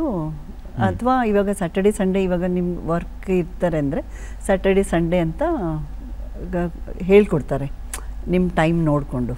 ಆ ಥರ ಎಲ್ಲ ಫೆಸಿಲಿಟೀಸ್ ಇದೆ ಸರ್ ಅಸೋಸಿಯೇಷನಲ್ಲಿ. ಇಲ್ಲಿ ಮತ್ತೊಂದು ಅಂದರೆ ಉಮಾದೇವಿಯವರ ಕ್ರೀಡಾ ಸಾಧನೆಯನ್ನು ಗುರುತಿಸಿ ಪ್ರಶಸ್ತಿಗಳ ಬಗ್ಗೆ ಮಾತಾಡ್ತಾ ಇದ್ವಿ. ಮತ್ತೊಂದು ಅಂದರೆ ಜೀವಮಾನದ ಸಾಧನೆ ಅಂತ ಹೇಳ್ಬೋದು ಆ ಪ್ರಶಸ್ತಿ, ನಾರಿ ಶಕ್ತಿ ಪುರಸ್ಕಾರ ಎನ್ನುವಂಥದ್ದು. ಆ ಕ್ಷಣ ಅಂದರೆ ನಿಮಗೆ ಗೊತ್ತಾಗಿರುವಂಥ ಕ್ಷಣ ಹೇಗಿತ್ತು? ಪ್ರಶಸ್ತಿ ಲಭಿಸಿದ್ದೇನು ಅಂತ? ಇದು 8ನೇ ತಾರೀಕು ಮಾರ್ಚ್ 18 ಪ್ರಶಸ್ತಿ ಸಮಾರಂಭ. ನನಗೆ 5th ಮೆಸೇಜ್ ಬರುತ್ತೆ, you are conferred with Nari Shakti ಪುರಸ್ಕಾರ ಅಂತ. ನನಗೆ ಅದು ಒಂಥರ ಶಾಕ್ ಕೂಡ. ಯಾಕಂದರೆ ನಮಗೆ ನಾವೇನು ಅಚೀವ್ ಮಾಡಿದ್ದೀವಿ ಅಂತ ನಮಗೆ ಈ ಪುರಸ್ಕಾರ ಅಂತ ಅಂದರೆ, ಅದು ನಾನು ಟೈಪಿಸ್ಟು ಇಷ್ಟೆಲ್ಲ ಅಚೀವ್ ಮಾಡಿದ್ದೀವಿ, ನ್ಯಾಷನಲ್ಸು, ಸ್ಟೇಟು ಮತ್ತು ಇಂಟರ್ನ್ಯಾಷನಲ್ ಅಚೀವ್ ಮಾಡಿದ್ದೀವಿ ಅಂತ ಅದು ರೆಕಗ್ನೈಸ್ ಮಾಡಿ ಕೊಟ್ಟಿದ್ದಂತೆ. ಥ್ರೂಔಟ್ ಇಂಡಿಯಾ ಸರ್ವೆ ಮಾಡಿ ಕೊಟ್ಟಿದ್ದಂತೆ. ಅಲ್ಲಿ ಹೋದ್ಮೇಲೆ ನಮಗೆಲ್ಲ ವಿಚಾರ ತಿಳಿತು. ಅದಾದ ನಂತರ ನಾವು ಯಜಮಾನ್ರ ಜೊತೆ ನಾವು ಡೆಲ್ಲಿಗೆ ಹೋದ್ವಿ. ಎಲ್ಲ ಅವರೇ ಅರೇಂಜ್ ಮಾಡಿದರು ಹೋಟೆಲ್ ಸಾಮ್ರಾಟಲ್ಲಿ. ಮತ್ತು ಎಲ್ಲ 30 ಲೇಡೀಸು ಅವ್ರಿಗೆಲ್ಲರಿಗೂ ಅವರು ಡಿಫ್ರೆಂಟು ಫೀಲ್ಡಲ್ಲಿ ಎಲ್ಲ ಅವಾರ್ಡ್ಸ್ ಎಲ್ಲ ಕೊಟ್ಟಿದ್ದು. ಅವ್ರನ್ನೆಲ್ಲ ನೋಡಿದಾಗ ನಮಗೂ ಒಂದು ಹೆಮ್ಮೆ ಆಗುತ್ತೆ. ಒಬ್ಬರು ಆಫೀಸರ್ ಬಂದು ಕೇಳಿದರು, ನಿಮಗೆಲ್ಲ ಅವಾರ್ಡು ಸಿಗುತ್ತೆ ಅಂತ ಅಂದ್ಕೊಂಡಿದ್ರಾ ಅಂತ. ನಾವು ಇದು ಎಕ್ಸ್ಪೆಕ್ಟ್ ಮಾಡಿರಲಿಲ್ಲ ಮೇಡಮ್ ಅಂತ ಹೇಳಿದ್ವಿ. ಅದಾದ ನಂತರ ನೆಕ್ಸ್ಟ್ ಡೇ ನಮಗೆ ರಾಷ್ಟ್ರಪತಿ ಭವನದಲ್ಲಿ ಅವಾರ್ಡ್ ಸೆರೆಮನಿ. ಫಸ್ಟ್ ಟೈಮು ನಮಗೆ ರಿಹರ್ಸಲ್ ಮಾಡಿಸ್ತಾರೆ, ಯಾವ ರೀತಿ ಅವಾರ್ಡ್ ತೊಗೋಬೇಕು ಎಲ್ಲ ನಾವು ಯಾವ ರೀತಿ ಕೂತ್ಕೋಬೇಕು, ಎಲ್ಲಿ ಕೂತ್ಕೊಳ್ಬೇಕು ಎಲ್ಲ ರಾಷ್ಟ್ರಪತಿ ಭವನಲ್ಲಿ ಎಲ್ಲ ನಮಗೆ ರಿಹರ್ಸಲ್ ಮಾಡಿಸಿದ್ರು. ಆಮೇಲೆ ನಮ್ಮ ಅವಾರ್ಡ್ ಹೆಸರು ಕರೆಯುವಾಗ, ನಾವು ಅವಾರ್ಡ್ ರಿಸೀವ್ ಮಾಡುವಾಗ ಶ್ರೀ ರಾಮನಾಥ್ ಕೋವಿಂದ್ ಸರ್ ಅವರು ನಮಗೆ ಕಂಗ್ರ್ಯಾಚುಲೇಷನ್ಸ್ ಹೇಳಿದರು. ನಾನು ಥ್ಯಾಂಕ್ ಯು ಸರ್ ಅಂತ ಹೇಳಿ ಆ ಅದೊಂದು ಅಮೂಲ್ಯವಾದ ಕ್ಷಣ ಅಂತ ನನ್ನ ಒಂದು ಫೀಲಿಂಗ್. ಇಲ್ಲ, ಖಂಡಿತ. ಯಾಕಂದರೆ ಒಂದು ಕೇಂದ್ರ ಸರ್ಕಾರದಿಂದ ಮಹಿಳಾ ಮತ್ತು ಮಕ್ಕಳ ಅಭಿವೃದ್ಧಿ ಸಚಿವಾಲಯದಿಂದ ಮಹಿಳೆಯರ ಸಬಲೀಕರಣಕ್ಕಾಗಿ ನೀಡುವಂಥ ಪುರಸ್ಕಾರ ಇದು. ಇಂಥ ಒಂದು ಪುರಸ್ಕಾರ ಸ್ವೀಕರಿಸಿದಂಥ ಒಂದು ಕ್ಷಣ ಆದರೆ ಅದೇ ಒಂದು ಸಂದರ್ಭದಲ್ಲಿ ಪ್ರಧಾನಿ ಮೋದಿಜಿಯವರನ್ನು ಪ್ರತ್ಯಕ್ಷವಾಗಿ ಭೇಟಿ ಆಗ್ತೀರಿ, ಅವರ ನಿವಾಸಕ್ಕೆ ಹೋಗುವಂಥ ಒಂದು ಸಂದರ್ಭ ಬರುತ್ತೆ. ಸೊ ಆ ಒಂದು ಕ್ಷಣ ಹೇಗಿತ್ತು? ಶ್ರೀಮತಿ ಮನೇಕಾ ಗಾಂಧಿಯವರು ಮಿನಿಸ್ಟ್ರ್ ಆಗಿದ್ದರು. ಅವರು ಚೇರ್ಮನ್ಶಿಪ್ಪಲ್ಲೇ ನಂದು ಸೆಲೆಕ್ಷನ್ ಆಗಿದ್ದು. ಅವರು ಎಲ್ಲ ಲೇಡೀಸ್ಗೆಲ್ಲ ಹೇಳಿದರು, ನಿಮ್ಮ ಪ್ರೈಮ್ ಮಿನಿಸ್ಟ್ರು ಮನೆಗೆ ಹೋಗೋಣ, ಅವರು ಯಾವ ಟೈಮಲ್ಲಿ ಹೇಳ್ತಾರೆ ಆ ಟೈಮ್ಗೆ ಹೋಗೋಣ, ರೆಡಿಯಾಗಿರಿ ಅಂತ ಹೇಳಿದರು. ಅವತ್ತು ಒಂದು ಮಧ್ಯಾಹ್ನ 1-2 ಗಂಟೆಗೆ ಎಲ್ಲ ರೆಡಿಯಾಗಿರೋಕ್ಕೆ ಹೇಳಿದರು. ಎಲ್ಲರೂ ಅವರು ಹೇಳಿ ಟೈಮ್ಗೆ ಹೋದ್ವಿ. ಆಮೇಲೆ ಎಲ್ಲರಿಗೂ ಒಂದು ರೂಮಲ್ಲಿ ಹೈ ಟೀ ಎಲ್ಲ ಇತ್ತು ಸರ್ ಮನೆಯಲ್ಲಿ. ಅದಾದ ನಂತರ ಅವರು ಸರ್ಗೋಸ್ಕರ ನಾವೆಲ್ಲ ಕಾಯ್ತಾ ಇದ್ವಿ ಒಂದು ರೂಮಲ್ಲಿ. ಒಂದು ಸರ್ ಬಂದರು. ಏನೋ ಒಂದು ಅವ್ರು ನೋಡೋಕ್ಕೆ ಒಂದು ಖುಷಿ ಆಯಿತು ನನಗೆ. ಇಷ್ಟು ಹತ್ರದಿಂದ ನಾನು ಯೋಚನೆ ಕೂಡ ಮಾಡಿರಲಿಲ್ಲ ಈ ಥರ ನಮಗೆ ಇವ್ರ ಮನೆಗೆ ಬಂದು ನಮಗೆ ಎಲ್ಲ ಒಂದು ಸನ್ಮಾನ ಎಲ್ಲ ಆಗುತ್ತೆ ಅನ್ನೋದು ನಮಗೆ ಯೋಚನೆ ಕೂಡ ಮಾಡಿರಲಿಲ್ಲ. ತುಂಬ ಆ ಒಂದು ಕ್ಷಣವೇ ನನಗೆ ಅತ್ಯಮೂಲ್ಯ ಅನ್ನಿಸ್ತು. ಅವರು ಟೈಮ್ ಇದ್ದರೆ ಮಾತ್ರ ಇಂಟ್ರ್ಯಾಕ್ಟ್ ಮಾಡ್ತಾರೆ, ಇಲ್ಲಾಂದರೆ ಇಲ್ಲ ಅಂತ ಫಸ್ಟೇ ಹೇಳಿದರು. ಅವರು ಒಂದು 5 ನಿಮಿಷ ಮಾತಾಡ್ತಾಯಿದ್ರು, ನಾವು ಹತ್ರನೇ ಇದ್ವಿ. ಅದಾದ ನಂತರ ಅವರು ಎಲ್ಲರ ಜೊತೆನೂ ಮಾತಾಡಲಿಕ್ಕೆ ಸಾಧ್ಯ ಆಗಲ್ವಲ್ಲ, ಅದಕ್ಕೆ ಅವರು ಹೊರಡ್ತಾಯಿದ್ರು. ಆ ಸಂದರ್ಭದಲ್ಲಿ ಶ್ರೀಮತಿ ಮನೇಕಾ ಗಾಂಧಿ ಅವರು ಹೇಳಿದ್ರು, ಒಂದು ಟೈಪಿಸ್ಟು 30 ವರ್ಷದಲ್ಲಿ ಸ್ಟಾರ್ಟ್ ಮಾಡಿ ಅವರು 46 ಇಯರ್ಸ್ಗೆ ವರ್ಲ್ಡ್ ಚಾಂಪಿಯನ್ ಆಗಿದ್ದಾರೆ ಅಂತ ಪ್ರೈಮ್ ಮಿನಿಸ್ಟ್ರಿಗೆ ಇವ್ರು ಹೇಳ್ತಾಯಿದ್ರು. I was shock. ನಿಜವಾಗ್ಲೂ ನನಗೆ ಶಾಕ್ ಆಯಿತು. ಅಲ್ಲೇ ಇದ್ದ ಅವರು ಎಲ್ಲ ಅವಾರ್ಡೀಸು ನನಗೆ ಮುಂದೆ ಕಳಿಸಿದ್ರು ಪ್ರೈಮ್ ಮಿನಿಸ್ಟ್ರ್ ಹತ್ರ. ಅವರು ಕೈಸೆ ಟೈಪ್ ಕರ್ತಿ ಹೋ ಅಂತ ಅಂದರು. ಅದು ಕೇಳಿದ ತಕ್ಷಣ ಒಂಥರ ಖುಷಿ ಆಯಿತು. ಅವ್ರಿಗೆ ಆನ್ಸರ್ ಮಾಡೋಷ್ಟು ನಮಗೆ ಯೋಚನೆ ಕೂಡ ಇದು ಮಾಡಲಿಲ್ಲ ನಾನು. ಒಂದು ಹೆಮ್ಮೆ ಅನ್ನಿಸ್ತು. ಒಂದು ಟೈಪಿಸ್ಟ್ಗೆ ಇಷ್ಟೊಂದೆಲ್ಲ ಅವ್ರ ಮನೆಗೆ ಕರೆದು ಎಲ್ಲ ಅವ್ರಿಗೆಲ್ಲ ಇಂಟ್ರೊಡ್ಯೂಸ್ ಮಾಡಿಸಿ ಎಲ್ಲ ಮಾಡೋದು ಅಂದರೆ ಒಂದು ಹೆಮ್ಮೆ ವಿಷಯನೇ ಅಂತ. ಸೊ ಈ ಸಾಧನೆಗಳನ್ನು ಮಾಡಿ ಇವತ್ತಿಗೆ ನೀವು ಹೇಳಿದಾಗೆ 30 ವರ್ಷಕ್ಕೆ ಶುರು ಮಾಡ್ತೀರಿ, 45-46 ವರ್ಷಕ್ಕೆ ವರ್ಲ್ಡ್ ಚಾಂಪಿಯನ್ ಆಗ್ತೀರಿ. ಮುಂದೆ ಈ ಕ್ಷೇತ್ರದಲ್ಲಿ ನಿಮ್ಮ ಮುಂದಿನ ವಿಚಾರಗಳೇನು, ನಿಮ್ಮ ಮುಂದಿನ ಯೋಜನೆಗಳೇನು ಅಂತ? ನಾನು ಇನ್ನು 1 ಇಯರ್ ಇದೆ ನನ್ನ ಸರ್ವೀಸು. ಅದಾದ ನಂತರ ನಾನು ಮಕ್ಕಳಿಗೆ ಪ್ರಾಕ್ಟೀಸ್ ಮಾಡಿಸ್ಬೇಕು ಅಂತ ನಾನು ಕೋಚಿಂಗ್ ಮಾಡೋದನ್ನು ಕಲಿತಾ ಇದ್ದೀನಿ.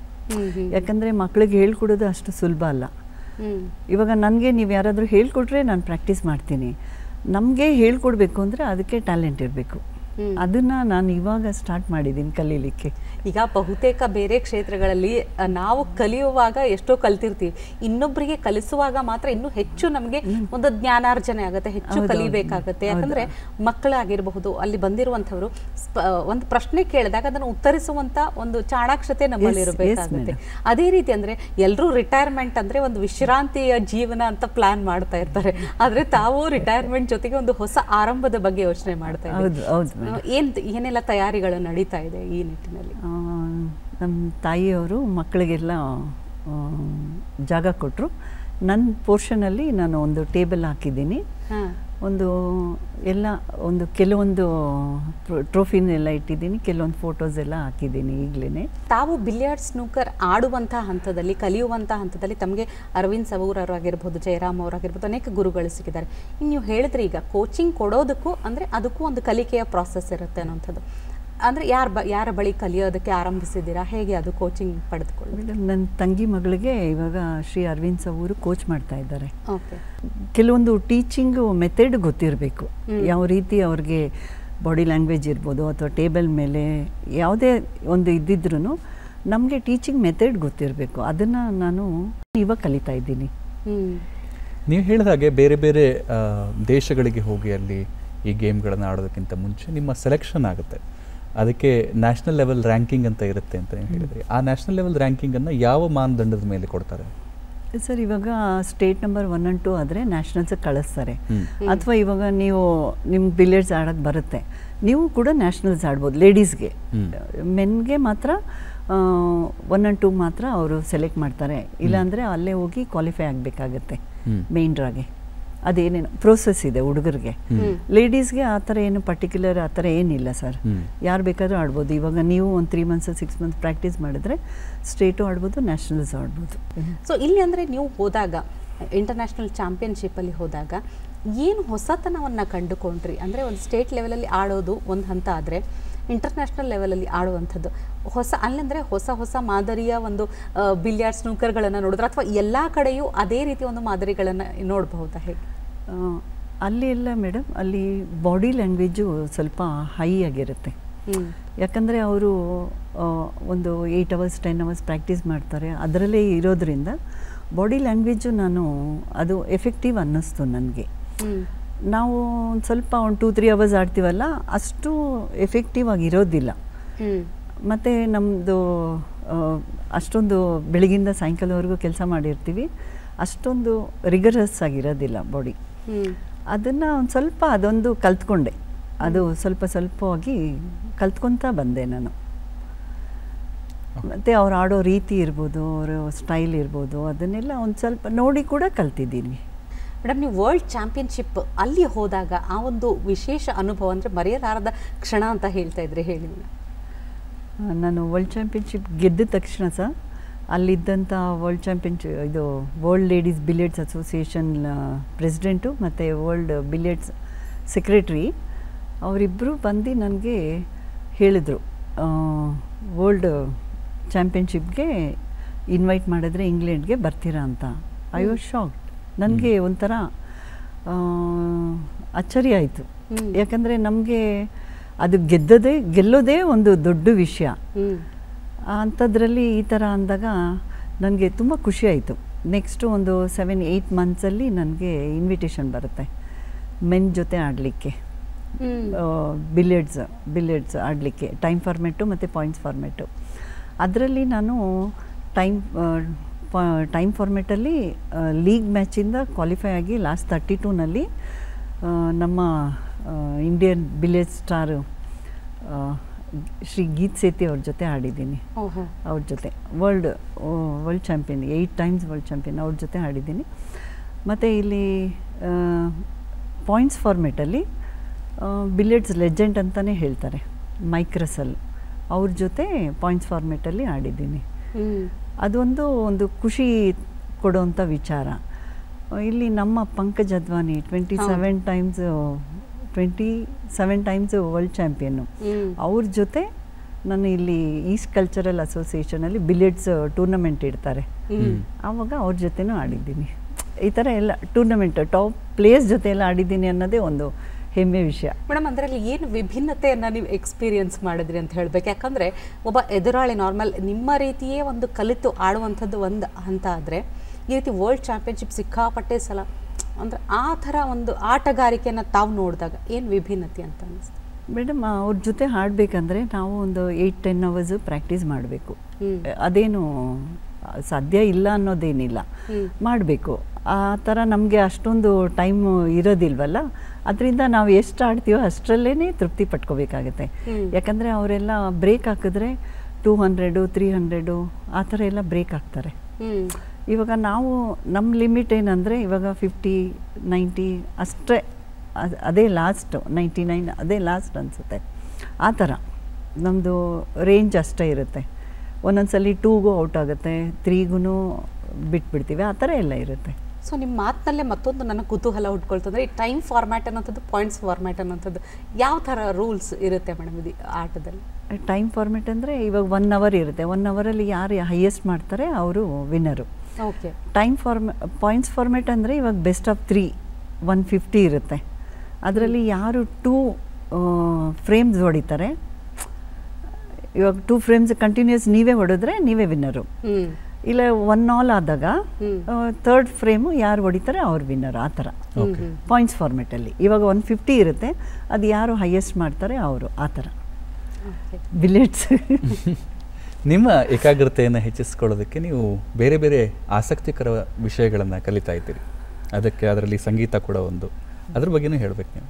ಕುಟುಂಬದ ಸಹಕಾರ, ಯಾಕಂದರೆ ನೀವು ಹೇಳಿದ ಹಾಗೆ ಇಷ್ಟೊಂದು ಟೂರ್ನಮೆಂಟ್ಗಳು ಆಡೋದು, ಅದಕ್ಕೆ ಪೂರ್ವಭಾವಿ ಸಿದ್ಧತೆ, ನಿಮ್ಮ ಕುಟುಂಬಕ್ಕೆ ನೀವು ಸಮಯ ಕೊಟ್ಟಿದ್ದು ಬಹಳ ಕಡಿಮೆ ಇರಬಹುದು ಅಂತ ಅನಿಸುತ್ತೆ ನನಗೆ. ಆದರೆ ನಿಮ್ಮ ಕುಟುಂಬದವರು ನಿಮಗೆ ಕೊಟ್ಟಿರುವಂಥ ಸಹಕಾರ ದೊಡ್ಡದು. ಅದ್ರ ಬಗ್ಗೆ ಹೇಳಬೇಕು ನೀವು.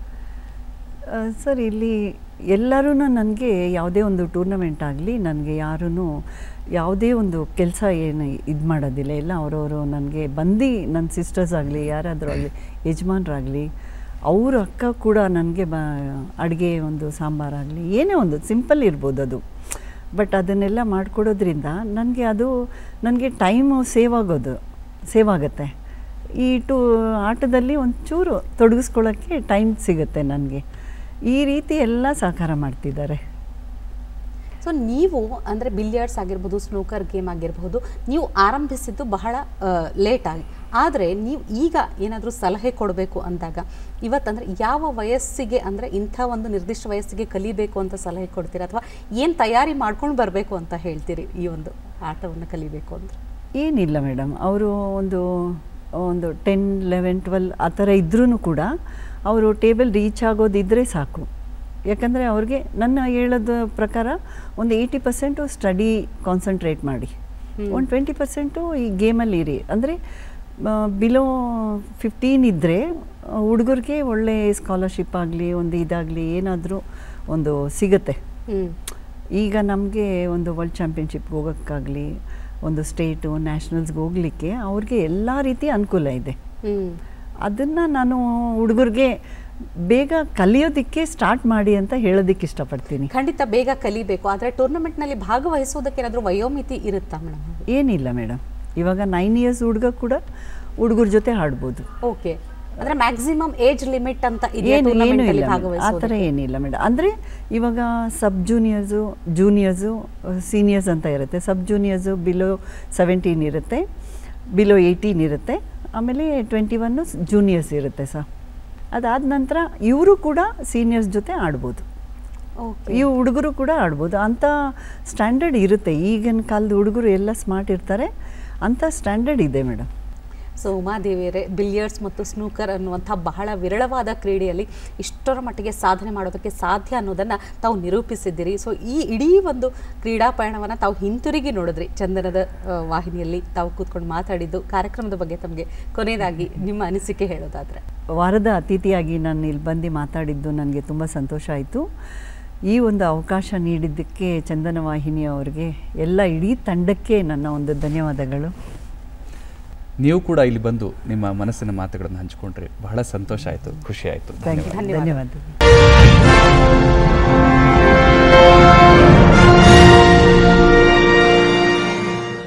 ವೀಕ್ಷಕರೇ, ಇದಾಗಿತ್ತು ಈ ವಾರದ ಅತಿಥಿ ಕಾರ್ಯಕ್ರಮ. ಮುಂದಿನ ವಾರ ಮತ್ತೊಬ್ಬ ಹೊಸ ಅತಿಥಿಯೊಂದಿಗೆ ನಿಮ್ಮನ್ನು ಭೇಟಿಯಾಗ್ತೇವೆ. ನಮಸ್ಕಾರ.